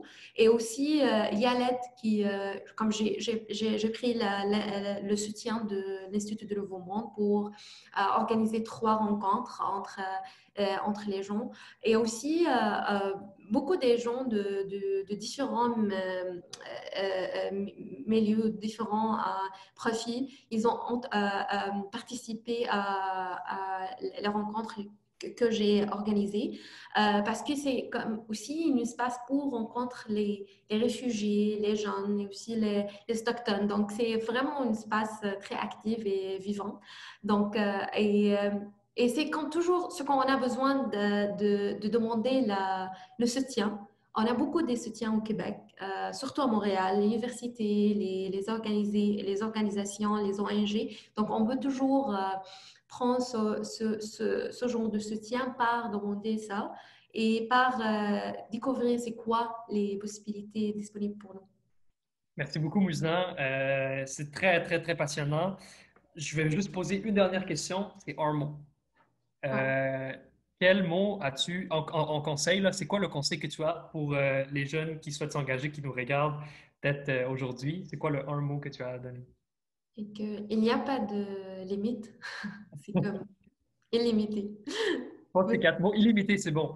Merci beaucoup, Muzna, pour ta présentation. Très inspirant. Je pense que Kevin et Muzna, vous avez fait des projets exceptionnels. Puis on vous regarde aller, puis on est vraiment, tout le monde est vraiment bouche bée, là. Vous êtes vraiment des modèles pour les jeunes. Donc, merci beaucoup pour ce que vous faites, puis continuez à vous engager. Donc, ça, c'était la portion, c'est ce qui clôt en fait la portion Démarche jeunesse sur le vivre ensemble et jeunes citoyennes et citoyens d'impact. Et je vais juste mentionner au passage que nous avons pris un petit peu de retard sur le déroulement de la soirée. Mais c'est pas grave, tout le monde respire. On va reprendre ce temps-là, mais j'inviterai tout le monde à être concis, direct, précis, parce que sinon, je vais être obligé de faire le rôle ingrat de vous couper la parole. Puis, j'ai vraiment pas envie de faire ça. Vraiment pas du tout. Donc, maintenant, je laisserai la parole, en fait, à Ariane Monzerol puis Marie Veillette, qui sont des participantes du profil engagement social de l'école d'été de cette année. Et en fait, pour ceux qui ne le savent pas, le profil engagement social tournait autour du thème de reconstruire le vivre ensemble. Et on s'est attardé, en fait, aux inégalités amplifiées par la crise sanitaire. Donc, merci beaucoup, les filles, d'être ici. Je vous céderai la parole pour faire votre présentation. Super, bien, merci. Donc, moi et Marie avons eu la chance de participer à l'école d'été 2020 dans le profil engagement social animé par Nadim Tadjine et Nour Zirat. Ce profil voulait s'attarder sur les inégalités sociales amplifiées par la pandémie et quelles initiatives pouvaient être mises en place pour les résoudre. Nous étions donc séparés en 5 équipes. Puis en fait, en travail d'équipe, il fallait trouver des solutions à certaines problématiques. Les 5 thématiques abordées étaient la réconciliation autochtone, le mouvement migratoire, l'éducation, la diversité et l'inclusion, ainsi que l'alimentation. Au cours de nos diverses rencontres qui se sont échelonnées sur 4 semaines, nous avons eu la visite de plusieurs conférenciers. Je vais prendre le temps de les nommer, mais je m'excuse d'avance si je prononce mal leur nom de famille ou leur prénom. Donc, Dina Husseini, Kidjate Alexandra Veillette et Cassandra Exumé, qui sont vraiment venus nous expliquer en fait comment l'implication a impacté leur vie et est venue les définir dans leur opinion sur la société actuelle. Puis ensuite, on a eu la rencontre de Christelle Lefebvre et de Mohamed Minoum, qui nous ont aidés en fait, à apporter nos projets plus loin. Ils ont vraiment pris le temps de venir nous parler à chacune des équipes puis voir qu'est-ce qu'on peut faire de plus. Moi et mon équipe avons travaillé sur un projet sur la réconciliation autochtone qui consistait en une trousse d'outils autonomes qui permettait d'éduquer et de sensibiliser la population sur les enjeux et la réalité autochtone qu'on a au Québec. En fait, là, comme vous pouvez voir à l'écran, tous nos objectifs sont écrits. Il y avait démystifier les enjeux, exposer les réalités plus vraies que celles qu'on voit dans nos cours d'histoire, donner un espace d'expression sécuritaire aux personnes autochtones.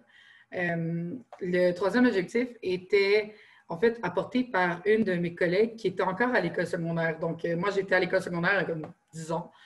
Des cours d'histoire, j'espère qu'ils ont changé depuis le temps que j'y étais. Mais elle y vivait, puis elle nous expliquait en gros, tu sais, comme elle nous parlait de qu'est-ce qu'elle voyait des peuples autochtones dans ses cours, puis de qu'est-ce qu'elle a appris sur le côté en faisant des recherches par elle-même. Puis elle trouvait ça ahurissant qu'on parle des peuples autochtones comme étant un peuple qui a été colonisé seulement, puis qui ne nous ont pas apporté d'aide, puis toutes les horreurs qu'ils ont vécues. C'est vraiment pour ça qu'on a fait ça. Cette capsule-là s'adressait vraiment plus aux étudiants et étudiantes. Je vais laisser Marie, ma collègue, poursuivre avec son projet, puisque le nôtre, malheureusement, a dû être mis sur pause par manque de temps du réseau de l'équipe. Merci beaucoup, Ariane. Bonjour tout le monde. Est-ce que vous m'entendez bien? Ça va? Donc, en fait, moi, j'ai travaillé, je m'appelle Marie Veillette, je suis actuellement coordonnatrice de séjour d'initiation à la coopération internationale avec l'organisation Aro Coopération. Puis, c'est dans le cadre de mon travail que j'ai participé à l'école d'été, en fait, pour travailler sur l'engagement citoyen, étant donné que c'est un volet sur lequel je travaille dans mon emploi. Donc, en fait, j'ai travaillé pour le profil éducation. Donc, on peut passer à l'étape suivante. Donc, j'ai travaillé avec Claude et Marie-Josée sur le profil éducation. Puis, en fait, on a dû se séparer en cours de chemin, étant donné que Claude vit en Haïti. On a fait des projets un peu de manière séparée. Donc, je vais vous présenter aujourd'hui mon projet personnel dans le cadre du profil éducation. On peut passer à l'autre. Donc, voilà, en fait, moi, je travaille sur des séjours d'initiation à la coopération, puis notre mission, c'est de bâtir ensemble un monde meilleur. Étant donné qu'on ne peut pas voyager avec des groupes de jeunes en contexte de pandémie, on a essayé de trouver une façon de faire un parcours éducatif qui allait permettre de développer un peu sensiblement les mêmes valeurs que lorsqu'on fait un séjour comme celui-ci. Donc, rendre ça accessible ici au Québec de manière sécuritaire. Puis, donc, j'ai développé un programme avec mon équipe là, pour emmener des ateliers éducatifs à la citoyenneté dans les écoles secondaires. Donc, c'est vraiment un projet qui vise à développer l'esprit critique, à également développer son esprit de justice. Donc, on offre ce projet-là aux jeunes de secondaire 1 à 5 partout au Québec. Puis, en fait, on peut passer déjà à la prochaine étape.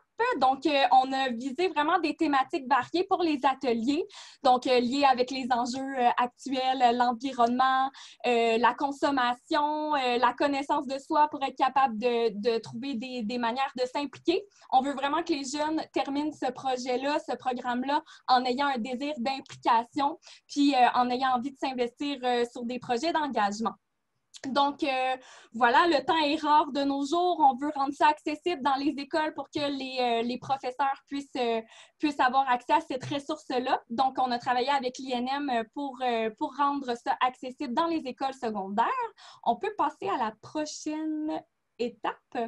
Donc, en fait, c'est ça, le projet, hier, j'ai su là, que l'INM allait nous appuyer dans ce projet-là pour le concrétiser et l'amener dans les écoles un peu partout au Québec. Je suis super contente de ça. Puis, dans le fond, on a déjà des appels, on a déjà de l'intérêt, des écoles qui veulent nous recevoir pour qu'on ait offrir ces ateliers-là dans les écoles. Donc, on veut également là, aller de l'avant avec une plateforme qui pourrait permettre d'aller plus loin avec des vidéos de sensibilisation, etc. Donc là, mon 6 minutes se termine à la seconde précise et donc, je vais être contente de discuter de ça avec vous. Merci beaucoup. Merci beaucoup, Marie, de respecter le temps, mais aussi merci pour ton projet. Puis on est très content, je pense, à l'INM de te soutenir dans ce projet-là. Puis aussi, merci à Ariane pour la présentation. En fait, les deux, vous faites un travail qui est exceptionnel. On a besoin de vous, puis de ce genre de projet-là qui touche des enjeux vraiment pertinents aujourd'hui, surtout en contexte de COVID. Je pense que vous avez fait un travail exceptionnel, puis on a vraiment hâte de voir, notamment pour Marie, là, ton projet voler de ses propres ailes. Fleurir, exact. Alors, cool. Ben, écoutez, on arrive maintenant à la partie discussion, réaction. J'inviterai Madame Déborah Charenfant, présidente de la Jeune Chambre de commerce de Montréal, à réagir au propos des jeunes de l'école d'été de la démarche. On a 10 minutes pour cette partie-là, donc je vous inviterai à être très concis. 3 minutes chacun, 3 minutes 33 secondes et des poussières. Donc, merci beaucoup. À vous la parole, Madame Cher Enfant. Ça marche. Merci beaucoup, Vicente. Félicitations à tout le monde. Merci encore pour l'invitation. Je vais tâcher d'être brève parce qu'il y a plusieurs choses que je pourrais dire déjà par rapport au vivre ensemble parce que j'étais très touchée et même rassurée, je dirais, de voir plusieurs de vos interventions, notamment la vidéo. C'est pas la première fois que je la vois, mais on dirait qu'aujourd'hui, elle a une saveur particulière, surtout en l'écoutant avec vous tous et toutes réunis autour de l'écran. Rassurée parce que j'ai envie de dire, et je fais des liens avec la vidéo de Pierre Lavoie qui nous annonçait, je sais que c'est pas la première fois non plus que je l'entends, mais quand il a répété, ça va prendre 20 ans effectivement pour sortir de cette situation difficile et ça donne, oui, ça met la pression, mais ça rassure quand on vous entend et quand on vous entend partager les différents éléments qui nous distinguent, mais aussi surtout qui nous rassemblent. Donc, moi, c'est pourquoi je suis rassurée. Je suis rassurée aussi de vous entendre quelques-unes des personnes qui ont interagi dans la vidéo, surtout tenter de définir le vivre ensemble d'une part, parce que ça me dit qu'on avance progressivement. Et pour rebondir sur un élément que Catherine mentionnait un peu plus tôt, de voir avec beaucoup d'espoir que la génération Z puisse trouver les réponses à plusieurs des questions qu'on se pose actuellement, je me dis, écoute, si t'es pas la génération Z, vu qu'il n'y a plus de lettres à l'alphabet, là, c'est que vous, en d'autres mots, vous êtes notre dernier espoir, guys. Donc, no pressure, mais beaucoup de pression quand même. Bref, trêve de plaisanterie, surtout les projets de Marie aussi, dont Ariane parle, je pense, l'importance, en fait, de vous voir stimuler, impliquer dans des projets comme ça. Je pense que c'est ça, d'autant plus qui est rassurant, sans oublier Moussina, que je connais personnellement dans le cadre d'un projet auquel on a participé toutes les deux, le groupe des 30, de voir son activisme doubler de la mission qu'elle fait au sein des Casques Blancs. C'est toujours rafraîchissant et tellement inspirant. Et également le projet de Kevin, justement, au Rwanda, de voir non seulement des carrières scientifiques, très techniques, puissent énoncer et faire parler de notions comme de l'interculturel, de notions de vivre ensemble aussi, et surtout de leur importance dans tous ces éléments-là. Donc, ce que je retiens, comme je l'ai dit, c'est cet aspect rassurant et surtout inspirant que vous nous partagez et surtout l'importance de continuer à porter ces débats, ces conversations, ces enjeux-là. Et pour rebondir aussi sur un mot que Baovi mentionnait, le syndrome d'imposteur, je suis attristée en l'entendant surtout de vous parce que vous êtes effectivement ceux et celles qui portez haut et fort cette flamme et cette ambition qu'on veut retrouver dans la jeunesse.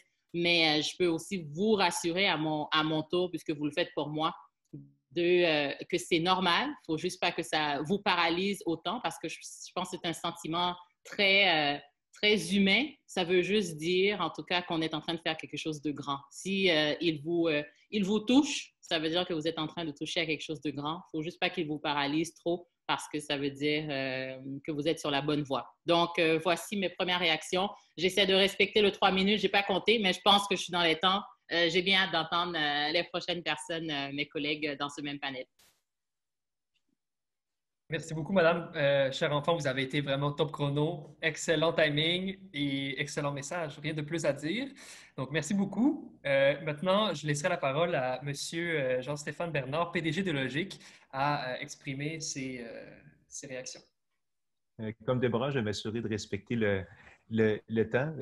Écoutez, tout d'abord, merci beaucoup à l'INM encore une fois, pour cette gentille invitation à participer à cette tribune. Si j'avais à résumer mon propos en un mot, je dirais « wow ». Écoutez, Julie, au tout début, a mentionné qu'il ne faut jamais perdre de vue ce dont la jeunesse est capable. Je pense que vos présentations en étaient vraiment des illustrations éloquentes. Bao, Kevin, Étienne, Muzna, Ariane et Marie, j'ai été extrêmement impressionné par vos présentations et impressionné par vous. Je sais pas si je me qualifie un jeune vieux père ou un vieux jeune père. J'ai un petit garçon de 4 ans. Puis écoutez, lorsqu'il sera grand, j'espère qu'il va être aussi éloquent, engagé, déterminé, avec des belles valeurs humaines, un peu comme vous l'avez démontré. Je pense que vous êtes des modèles, pas juste pour la jeunesse, mais en fait pour tous. Puis vous m'avez vraiment beaucoup, beaucoup impressionné. S'il y a quelque chose de plus important que le vivre ensemble pour une société, je ne sais pas c'est quoi.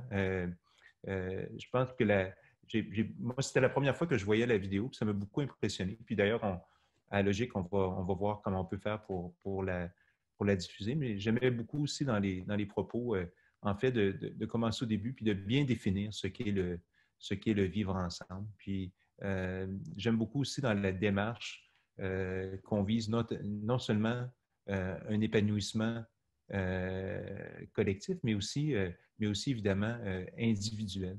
Dans ce que vos présentations aussi ont démontré, je dirais tout d'abord, on voyait qu'à travers à travers vos travaux puis vos démarches, il y a eu une évolution personnelle à travers ça, où tu l'exprimais, notamment par le renforcement de ta confiance en soi, mais aussi, ça m'a beaucoup impressionné. Vous avez créé des organisations, vous travaillez vous êtes capable de mobiliser les autres à travers tout ça. Donc, chapeau. Vous travaillez vraiment à ce que la voix, pas juste votre voix, mais la voix de tous les jeunes soit entendue. Puis, je suis convaincu que la brique que vous mettez à l'édifice va vraiment permettre de diminuer les inégalités. Puis, notamment, puis j'étais content de voir qu'il y avait une présentation aussi, parce qu'on entend beaucoup que les inégalités sont accentuées en période de pandémie, qu'il y avait quelque chose de spécifique aussi par rapport au contexte bien particulier qu'on vit. C'était très bien. Finalement, en terminant, juste mentionner évidemment l'information, ce que vous avez présenté est d'intérêt pour tous, évidemment pour les décideurs qui sont là aujourd'hui, pour nous membres de la société. Moi, comme dirigeant d'un organisme parapublic, on travaille sur différents volets que vous avez mentionnés aujourd'hui, que ce soit par rapport aux jeunes autochtones, que ce soit par rapport à la diversité et l'inclusion.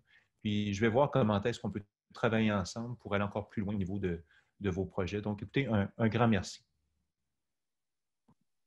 Merci beaucoup, M. Bernard, pour cette intervention. On est très contents. Merci à votre organisme aussi d'exister. Moi, j'ai eu l'occasion de participer à un programme Logique en 2019, donc merci beaucoup. Continuez comme ça. On a Madame Laurence Lavigne-Lalonde qui va devoir nous quitter à 19h. Donc, je veux juste, avant qu'elle nous quitte, lui donner l'opportunité de réagir à ce que les jeunes ont exprimé, peut-être des mots qu'elle aimerait partager. Je suis vraiment désolée. Je participe à un autre panel sur la transition écologique à 19h. La joie du télétravail, c'est que je peux faire 2 événements dans la même soirée, mais ce qui est dommage, c'est que je ne peux pas rester avec vous plus longtemps. J'aurais vraiment aimé vous entendre sur les 2 autres projets aussi. J'ai regardé ce que vous avez fait, mais j'aurais aimé ça pouvoir vous entendre et vous dire à quel point j'aurais aimé qu'on puisse se voir en vrai pour échanger, discuter avec vous. Vous avez des parcours de vie, des parcours créatifs, intellectuels qui sont tellement inspirants. Ça n'a aucun sens. Depuis le début, je vous écoute, puis ça me bouleverse à quel point je trouve que vous avez des choses tellement pertinentes à dire par votre vécu, par votre réflexion, votre créativité. Je trouve ça extraordinaire. Il y a des gens qui, après une journée difficile, se prennent un verre. Moi, après une journée difficile, j'aurais juste envie de vous entendre puis d'échanger avec vous. C'est plein d'espoir. C'est vraiment, vraiment super. Merci beaucoup. Je voulais quand même prendre 10 secondes pour remercier l'INM d'organiser à chaque année l'école d'été. C'est super intéressant à chaque fois de tout ce qui émane de là. Et j'ai oublié de le faire en introduction, je vais le faire maintenant. Je vais aussi prendre 5 secondes pour remercier la nation ghanéenne Guéaga de nous accueillir en ce territoire non cédé, nous qui sommes à Montréal. Donc, je devais... Vraiment bravo pour tout ce que vous faites, tout ce que vous avez fait, c'est fort inspirant. Je devais réagir au blog sur la mobilisation et l'innovation, donc le travail qui a été fait sur la parité. C'est super intéressant ce que j'ai vu, j'aurais bien aimé vous entendre. J'aurais envie de partager une mini-anecdote avec vous peut-être avant de vous quitter. Moi, j'ai fait ma dernière campagne électorale en 2013. J'étais enceinte, donc pas très longtemps après mon élection, j'ai été nommée au comité exécutif et j'en étais très fière et très heureuse aussi que la mairesse n'ait pas pensé que ça avait un impact que je sois enceinte. Elle m'a nommée quand même à cette fonction. Et par la suite, il y a quand même eu 3 autres femmes enceintes qui ont été nommées au comité exécutif de la Ville de Montréal. Donc, pour vous dire à quel point la parité puis l'égalité, on y croit. Ça n'a jamais fait partie des discussions avec la mairesse, elle a juste dit c'est toi que je veux dans mon comité exécutif.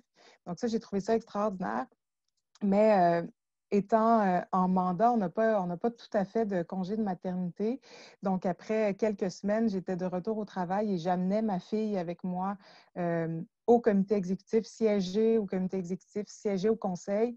Et il y a un employé de la ville qui m'a dit « Je ne savais pas que vous aviez le droit d'amener vos enfants, c'est vraiment génial. » Puis je me suis retournée et j'ai dit « J'ai jamais même pensé demander si j'avais le droit ou pas de le faire. » Ça allait juste de soi. On ne me donne pas de congé de maternité, j'ai un enfant, je n'ai pas le choix. Il faut que je l'allaite, il faut que je m'en occupe. Donc, ça me donne juste envie de vous dire au niveau de la parité, il y a beaucoup de choses qui se sont faites. Il en reste encore malheureusement beaucoup à faire, mais je pense qu'il y a une chose qui doit être claire, c'est qu'il faut arrêter d'avoir peur. Il faut juste faire les choses qui nous semblent logiques et normales, puis que cette place-là, elle est à nous, elle existe, on la mérite autant que tout le monde, puis qu'il faut juste décider de la prendre. Puis moi, j'ai des collègues qui m'ont dit hey, « Merci d'avoir fait ça » parce qu'elles ont accouché après moi, puis elles auraient peut-être eu un frein ou elles auraient demandé la permission. Mais des fois, pour des choses comme ça qui vont juste de soi, ça vaut la peine de foncer puis de ne pas poser de questions. Donc voilà, je voulais aussi vous dire, il y avait un autre bloc qui était plus sur la transition écologique notamment et le voyage. Bravo d'ailleurs, vous avez des talents d'écriture vraiment, vraiment meilleurs que les miens, vraiment inspirants, vraiment bons. Je voulais vous dire, la Ville de Montréal va lancer prochainement son plan climat. On a travaillé avec l'ensemble de la communauté, de tous les entreprises du milieu des affaires, la société civile, pour arriver à ce plan climat parce qu'on veut qu'il soit accepté par l'ensemble des gens pour sa mise en œuvre par la suite. Le plan qui devrait nous amener normalement, si on le suit bien, à la carboneutralité d'ici 2050.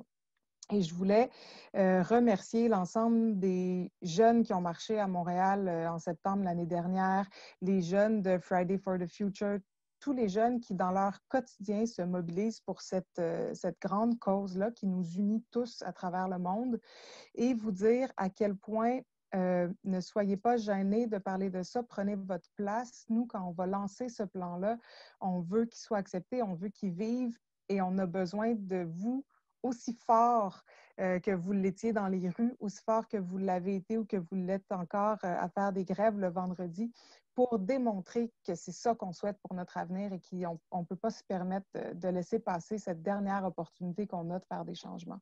Donc, on vous a entendu à plusieurs moments, mais je pense que c'est encore le temps de vous entendre, de parler fort, de prendre votre place sur des enjeux comme ceux-là parce qu'il y a encore des gens qui, malheureusement, sont sceptiques puis ont de la misère pensent qu'on a encore le temps. Puis il faut leur prouver qu'on ne l'a pas. Puis vous avez été très, très actifs sur cette cause-là. Puis j'espère vous voir encore bien nombreux à sortir, à écrire, à chanter, à vous exprimer sur ces enjeux-là. Donc voilà, j'espère vraiment qu'on aura l'occasion de se voir en vrai prochainement pour échanger sur tout ce que vous faites. C'est extraordinaire. Je vais bien sûr partager les contenus qu'on peut maintenant partager parce que j'ai vu les liens là. Puis je vais respecter moi aussi mon temps de parole et je vais vous quitter maintenant. Mais merci énormément l'INM et tous les participants de ce que vous faites et un salut particulier aussi aux autres intervenants que je n'ai pas eu la chance de saluer au départ. Merci beaucoup, Madame Lavigne-Lalonde. On vous laisse partir, mais on accueille à bras ouverts vos gentils mots. On a aussi M. Samuel Poulain, adjoint parlementaire du Premier ministre au dossier jeunesse, qui, je pense, va nous quitter bientôt aussi. Donc, je l'inviterai en fait à réagir également à ce que les jeunes ont présenté juste là.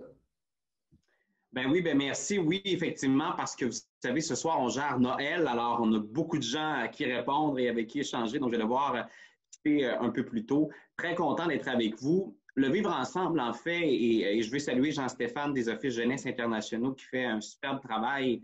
Jean-Stéphane l'a bien indiqué, on est quoi, nous, comme société, si on n'est pas pour le vivre ensemble? Mais je dirais que comme jeunes, on a une grande responsabilité, puis on peut changer les mentalités.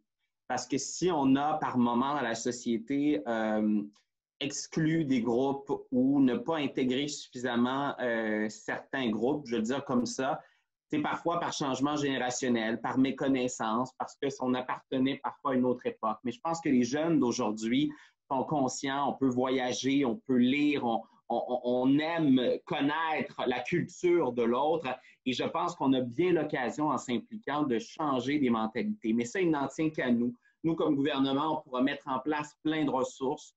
Les villes pourront mettre en place plein de ressources, on pourra créer plein d'organismes, mais on doit convaincre nos amis, on doit convaincre nos familles de s'impliquer et ça part par des efforts qui sont individuels. Vous savez, je vois Mégane, qui est une jeune députée à l'Assemblée nationale avec moi.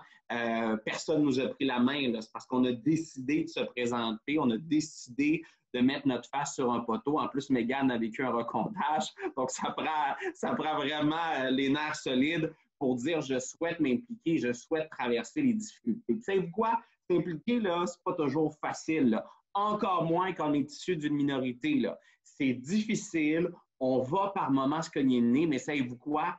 C'est parfois dans des échecs, dans des moments difficiles qu'on apprend le plus. Moi, j'ai perdu à ma première élection. Je suis revenu 4 ans plus tard et j'ai gagné.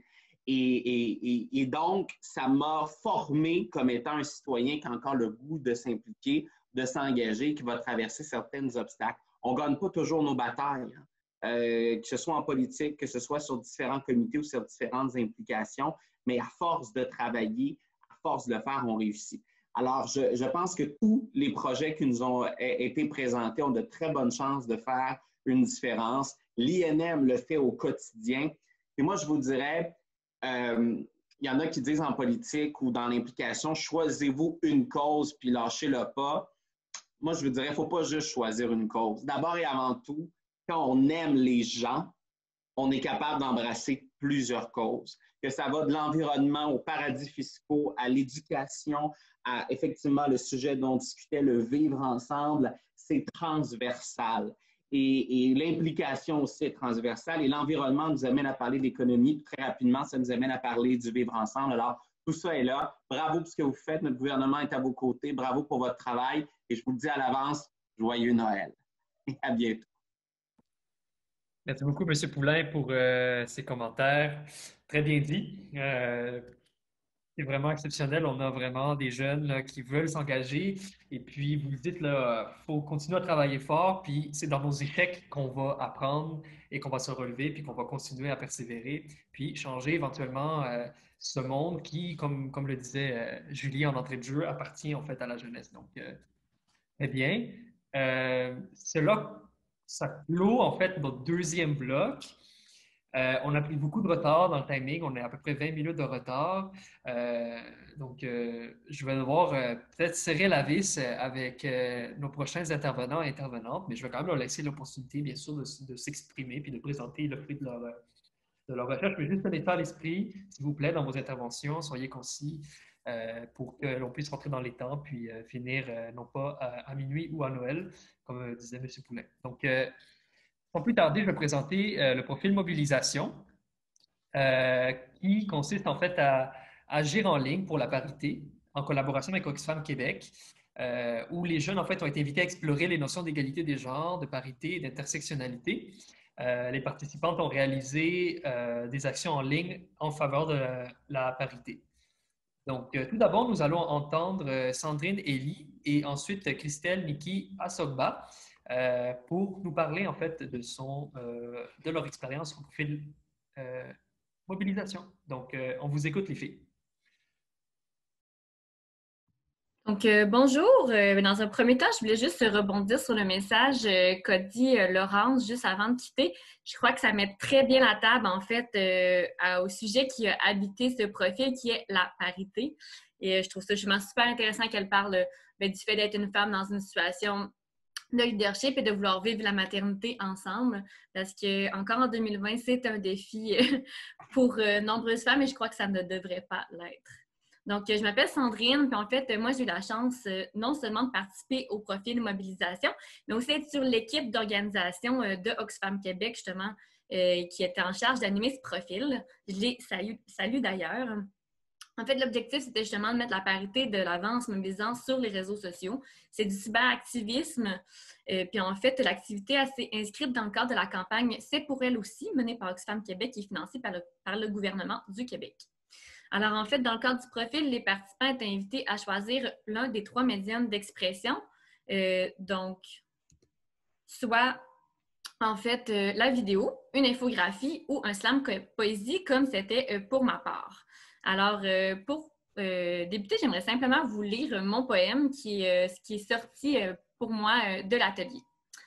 Alors, je devrais me sentir tout aussi femme d'en aimer une, m'indigner sans me faire traiter de frustrée, avoir du caractère sans faire peur à mes pairs. Pour ça, faudrait qu'être queer ne soit plus en marge, juste être soi-même, qu'être sensible puisse représenter une force, laisser à chacun sa place, sans avoir peur de perdre la sienne.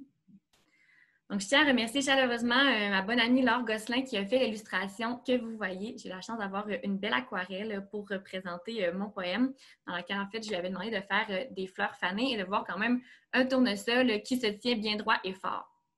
Puis, en fait, la parité, elle est mise de l'avant dans nos instances décisionnelles, puis ça se trouve à être de plein de façons et de plein de degrés. Puis, pour ma part, en fait, ce que j'ai rapidement remarqué, c'est comment est-ce que les femmes et les jeunes filles sont sociabilisées dès leur plus jeune âge. On les invite à être douces, à être calmes. Puis ça me fait rire parce que je suis une personne, en fait, qui est de nature très douce et dans le cœur, dans le prendre soin. C'est au centre de ma vie.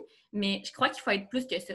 Donc, en fait, je vous invite à laisser rayonner les femmes autour de vous, les laisser être fortes et puissantes. Et puis, en fait, une femme va vivre constamment plusieurs oppressions et persécutions. J'aimerais céder la parole à Christelle, en fait, pour venir vous parler un peu plus de sa création qui aborde cela. Merci beaucoup, Sandrine. Bonjour à tous et à toutes. Alors, moi, dans le cadre du profil mobilisation, j'ai réalisé une vidéo pour la première fois. Une vidéo qui met en exergue, on va dire, les différents défis que les femmes peuvent vivre dans le cadre de leur développement, que ce soit ici au Québec ou dans d'autres pays. Donc, ce que j'ai voulu faire au travers de cette vidéo, c'est vraiment sensibiliser et aussi appeler à la mobilisation chacun à son niveau, tout simplement. Donc, je vais vous laisser regarder la vidéo. Merci.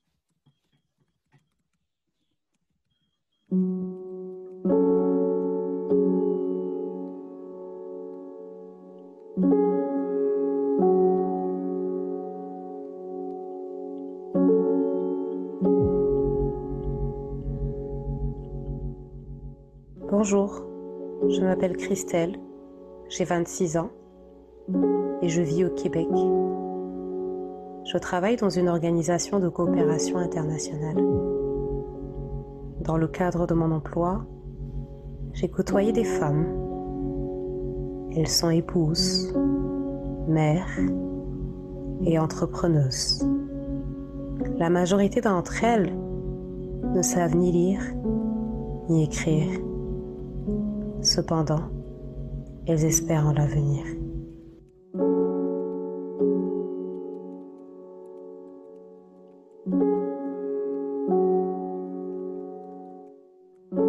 Récemment, j'ai entendu l'histoire d'une femme. Elle vit en France. Elle occupe un emploi bien rémunéré au sein d'une entreprise. Et elle tombe enceinte. Elle part en congé maternité. Et lorsqu'elle revient, elle n'est plus considérée à la même valeur qu'elle l'était avant son départ. Elle essaie de comprendre. Elle se demande pourquoi la société estime que son rôle de mère est un frein à sa carrière. Cependant, elle espère en l'avenir.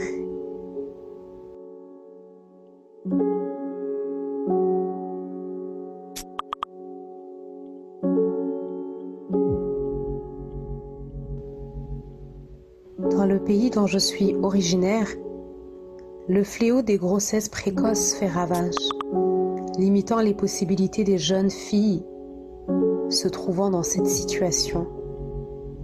Cependant, elles espèrent en l'avenir.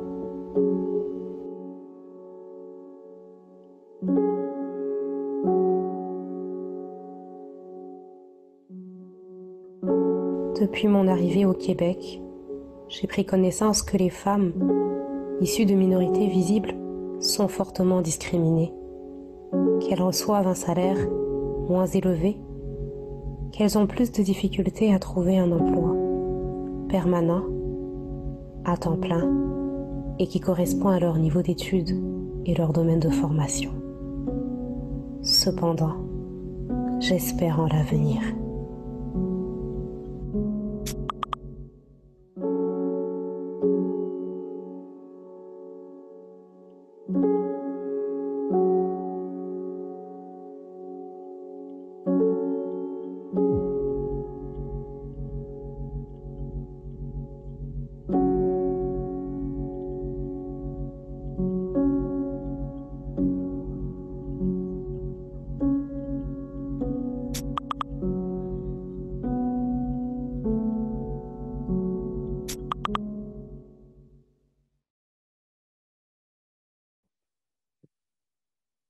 Merci beaucoup, Sandrine, Élie, puis Christelle, pour cette présentation-là, très touchante. Euh, voilà, je pense que vous touchez des enjeux vraiment clés, puis on aurait aimé ça, avoir Madame Laurence Lavigne-Lalonde pour discuter avec vous, mais bon, elle a dû quitter. Mais je pense que c'est pas peine perdue. On a encore Madame Perry-Mélenchon qui va pouvoir réagir. Mais donc, je vous remercie beaucoup pour ça. Juste avant, peut-être aussi, en fait, on a également le profil innovation de l'école d'été. Le dernier profil, mais non le moindre. Nous avons deux participantes, deux jeunes personnes porte-parole de ce profil-là qui ont participé à ce profil-là, qui se posaient en fait la question de la pertinence d'une démondialisation dans un contexte après COVID. Donc, il a mené les participantes à travers un cheminement de réflexion sur ces questions ancrées sur l'écriture littéraire. Donc, il y avait toutes sortes d'activités d'écriture avec contraintes, etc. Donc, nous avons Osvaldo qui va nous présenter deux haïkus, une anaphore collective et un texte sous contrainte qu'il a rédigé. Donc, merci beaucoup d'être avec nous, Osvaldo. Je te laisse la parole. Bien, merci beaucoup, Vicente. Bien, bonsoir, je suis heureux d'être parmi vous ce soir. Je me présente, Osvaldo Paz, j'ai 15 ans et je suis en secondaire 3. Je vais prendre quelques secondes aussi pour vous remercier toute l'équipe. Et bien, ce soir, comme tu as dit, je vais aussi vous lire les poèmes qu'on a écrits. Donc, pour commencer, c'est un haïku. Donc, c'est utiliser mes mains, lointains dans mes rêves, je songe à demain. Après, c'est l'anaphore. La transition. La transition, c'est un changement de politique pour le bien de la société. La transition, c'est un mode de voir la vie sur un autre angle. La transition, c'est donner une vision plus ample. La transition, c'est penser à accompagner les travailleurs qui devraient maintenant travailler dans les énergies propres. La transition, c'est le mode de consommation. La transition, c'est changer le mode de production. La transition, c'est manger moins de viande. La transition, c'est prendre ses responsabilités. La transition, c'est penser à des solutions. La transition, c'est cultiver l'ambition d'aller plus loin. La transition, c'est d'immigrer au Canada. La transition, c'est de nous offrir le temps à la réflexion. Désolé. La transition, c'est la créativité. La transition, c'est l'égalité.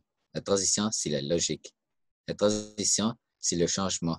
La transition, c'est une deuxième chance. La transition, c'est une réflexion. La transition, c'est s'autoriser à tenter une autre chose. La transition, c'est être acteur du futur. La transition, c'est les leçons du passé pour un meilleur futur. La transition, c'est renoncer aux erreurs du passé. La transition, c'est envisager la nationalisation des biens communs comme l'eau. La transition, c'est revoir le concept de la mondialisation. La transition, c'est changer notre mode de scrutin pour renforcer la démocratie.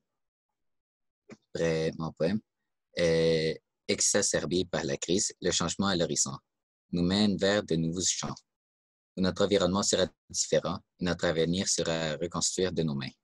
Ce ne sera pas sans difficulté que nous entamerons une transition vers de nouveaux prés à brouter avec l'herbe au vent et au grand bonheur de nos vaches. Nous rallierons autour du mouvement solidaire avec le vote populaire. Nous avancerons dans la transition et ferons partie pour un monde meilleur, pour un meilleur avenir teinté de coopération. Après un haïku, je rêve de demain à une transition si belle, nous devons changer. Merci beaucoup, Osvaldo, pour cette poésie vraiment touchante. Félicitations, c'est magnifique. Vous pouvez trouver toutes ces choses-là, je pense, sur le site de l'INM. Est-ce qu'on peut trouver ces haïkus sur le site de l'INM? Je vois Camilla qui fait hochement de la tête. Super. Donc, allez chercher ça.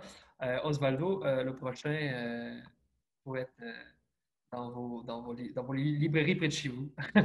Donc, voilà. Merci beaucoup, Osvaldo. On a également avec nous une personne qui s'est beaucoup impliquée cette année à l'école d'été. Je pense qu'elle a participé à tous les profils. On la voyait à tous les jours, présente, souriante, avec plein d'énergie. Et j'ai nommé nul autre que Élise Pilote qui va nous parler de sa participation au profil d'innovation. Donc, à toi la parole, Élise. Ah oui, bonjour. Merci, Lauriane, pour tu es fantastique. C'est merveilleux. Donc, moi, je vais vous lire 3 haïkus que j'ai faits et un poème. Donc, je vais commencer par les haïkus. Le premier, c'est « Déforestation. Les arbres jonchent le sol. J'ai mal à mon cœur. » Le deuxième, « Mon devoir de vie, à prendre au sérieux. Seul sur la route. » Et le troisième, l'environnement, le chemin se dessine, la transition, là. Ensuite, mon poème, il se nomme « Il faut partir ». Il faut partir. Le chien voyage dans le respect de ses confrères. La poussière qu'il génère est l'écran de ses actions. Dans le temps, les secrets de ses voyages sont dévoilés. Le plaisir qu'il a à voyager de manière responsable est une caricature de la vie qu'il veut mener. Un acrobate dans le ciel a voyagé aux 4 coins de la terre en ayant fi des plaintes de ses congénères. À travers son attitude inspirante, la motivation des autres pour cette vision ne fit que croître. Le cœur du petit chien tout heureux se mit à palpiter de joie pour la transition qu'il a su mener. Il faut partir tout en ayant mesuré le pour et le contre. Et voilà. Félicitations. Tout aussi génial et poétique. Je t'inviterai à publier bientôt. Merci beaucoup pour cette poésie, Élise. C'était vraiment génial. Donc, voilà ce qui nous amène en fait à avoir la réaction de nos invités spéciaux, des personnes influentes. Donc, comme vous le savez, là, on a dû laisser partir Mme Lavigne-Lalonde, mais on a toujours avec nous Mme Mégane Perry-Melançon, députée de Gaspé. Je l'inviterai à prendre peut-être 3 à 4 minutes pour réagir sur les choses qui ont été soulevées par les jeunes. Merci beaucoup, Vicente. C'est vraiment, écoutez, je suis remplie de belles émotions. C'est très rafraîchissant de vous entendre. J'aurais envie de dire que c'est vous, les personnes influentes, ce soir, là, sincèrement, la qualité de vos présentations, les projets, vous êtes de vrais artistes. En tant qu'élu, disons, de régions éloignées, moi, je suis de la Gaspésie, on aime parler de concertation. La communication, elle est importante pour être capable de bien pousser et mener à terme nos projets et bien se développer. J'ai envie de dire que c'est un peu le rôle de l'Institut du Nouveau Monde, de mettre plusieurs jeunes remplis de belles idées, de propositions pour l'avenir et de faire des discussions qui mènent à ce genre de développement finalement, autant pour les élus qui vous écoutent. Sachez qu'on va partir là, avec plein de motivation, mais aussi des enjeux là, qu'on va devoir travailler avec vous. Et ça me rappelle pourquoi je me suis lancée en politique là, en 2018. Alors, je peux dire que je suis nouvellement élue dans la circonscription de Gaspé et première femme élue dans ma circonscription à l'Assemblée nationale. J'ai envie de dire qu'il y a des femmes avant nous qui ont vraiment tracé cette voie-là. La première femme élue à l'Assemblée nationale. Ensuite, on a eu en 2013 une première femme, première ministre. Alors, ça, pour moi, c'est des inspirations, mais on réalise qu'on a encore beaucoup à faire pour atteindre la parité les chiffres sont encore, puis là, on voyait dans la vidéo de Christelle que on est chanceux quand même de vivre au Québec parce qu'on a quand même accès à l'éducation en tant que femme. Il y a des enjeux qui sont encore vraiment encore plus percutants, là, disons, pour des femmes ailleurs dans le monde. Eh bien, moi, je suis porte-parole en condition féminine, puis c'est sûr qu'il y a des enjeux qui m'interpellent beaucoup encore aujourd'hui parce que chez nous, ben, on a de la difficulté à avoir des places en garderie pour les femmes. Peut-être que vous vivez avec des enfants ou vous en aurez éventuellement. Eh bien, c'est souvent les femmes qui sont moins bien rémunérées et donc qui restent à la maison parce que le conjoint doit retourner au travail. Et là, on se retrouve avec des femmes qui ne peuvent pas retourner sur le marché du travail. Ça, c'est un enjeu qui m'interpelle beaucoup. L'entrepreneuriat au féminin, on sait qu'il y a encore beaucoup à faire. Investissement Québec a donné ses objectifs pour d'ici 2023, investir 18 %, disons, dans des projets d'entrepreneurs féminins. Je trouve que c'est encore très peu comme objectif, mais l'intention, elle est là, elle est réelle. Alors, j'aurais envie de dire aussi qu'en politique, eh bien, il y a quelqu'un qui parlait tout à l'heure, je pense que c'est Baovi, qui parlait du syndrome de l'imposteur. Bien, il est réel, mais en même temps, j'ai envie de dire que en tant que jeune femme, ben, ça fait partie un peu de la rigueur qu'on met dans le travail, cette espèce de trac-là qui reste encore dans différentes situations. Eh bien, il nous permet de continuer à être la meilleure version de nous-mêmes et de se donner au maximum. Et je pense qu'il faut effectivement prendre notre place et malheureusement, on doit travailler souvent 10 fois plus fort pour pouvoir arriver au même résultat, disons, que les hommes. J'ai aussi envie de parler du profil innovation. Bon, il y a des enjeux encore, on l'a vu là, dans la COVID, l'importance d'avoir une production qui est locale, qui est à proximité, qu'on peut aller chercher rapidement. Dans des situations d'urgence comme ça, on a eu un gouvernement qui nous a demandé un appel à l'aide. On a besoin de masques, on a besoin d'équipements de protection individuelle. Bien là, c'est le temps d'acheter local et c'est au gouvernement, je dirais, de donner l'exemple, de donner des objectifs qui sont ambitieux. Je sais qu'il y a des traités internationaux, on en a parlé tout à l'heure, mais un gouvernement peut, en changeant des lois, bon, il pourrait aussi, en étant indépendant, le Québec, pouvoir signer ses propres traités internationaux, mais ça, c'est un autre enjeu. Eh bien, il faut que le gouvernement puisse s'acheter, s'approvisionner ici sur le territoire québécois. On voit aussi qu'il y a beaucoup aussi le retour à la terre, à nos terres, à l'agriculture de proximité, à toute la question de l'économie circulaire. Alors, je vois déjà Vincente qui fait des signes de la tête. J'imagine qu'on est dans le temps. Je dois aller plus rapidement. Il y aurait tellement de choses à dire. En fait, là, j'aurais aimé même pouvoir discuter de l'immigration et de la lutte au racisme parce que ça fait partie également de mes dossiers comme porte-parole. Je trouve ça super de vous entendre. Vraiment des belles réalisations artistiques que j'ai envie de partager aussi. Là, je regarderai les liens qu'on a. Et je vous remercie pour cette invitation-là. C'était très, très inspirant de vous entendre. Merci pour cette intervention et merci d'avoir respecté le temps. C'est ingrat, mais c'est ça. Donc, je tiens à remercier tous les intervenants qui nous ont fait part de leurs réflexions. Puis je pense que tout le monde, en fait, repart avec quelque chose aujourd'hui. Notre DG à l'INM, Julie Caron-Malenfant, veut rajouter quelque chose. Alors, je lui cède tout de suite la parole pour qu'elle nous dise qu'est-ce qu'elle en pense. Oui, bien écoutez, je vous avais promis que j'allais être là jusqu'à la fin, c'est le cas. Et puis, je voulais aussi m'assurer de vous communiquer pour les personnes qui ont présenté peut-être plus à la fin. On a pris du retard, mais il y avait des oreilles attentives quand même et je veux en témoigner rapidement. Peut-être en vous disant à quel point j'ai été bouleversée par la vidéo de Christelle. Je suis une féministe. Ma mère est féministe et puis ma mère a défoncé des murs, des portes dans sa vie. Elle a été un modèle pour moi. J'espère que je serai un modèle pour mon garçon aussi.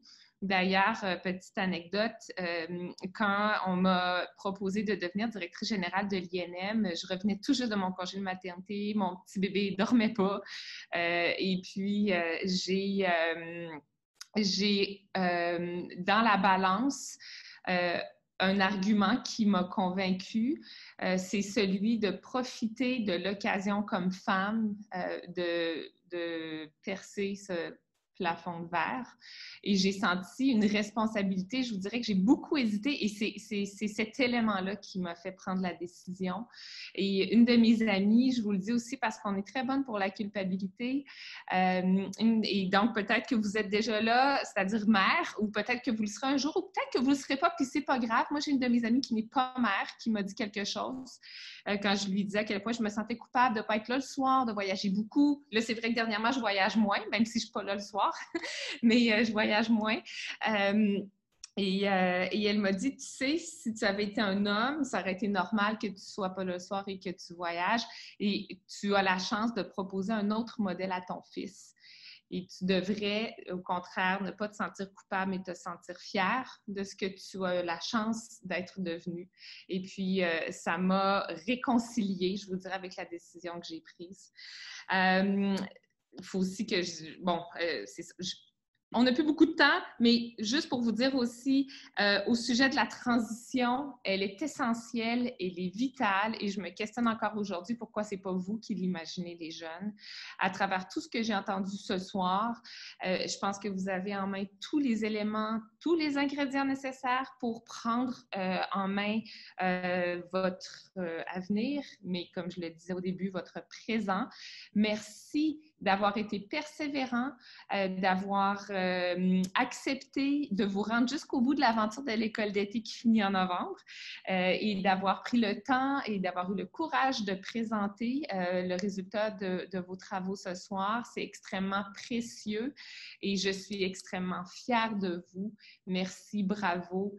Et merci aussi à mes collègues et à tous les intervenants qui ont pris le temps de réagir aussi à vos présentations.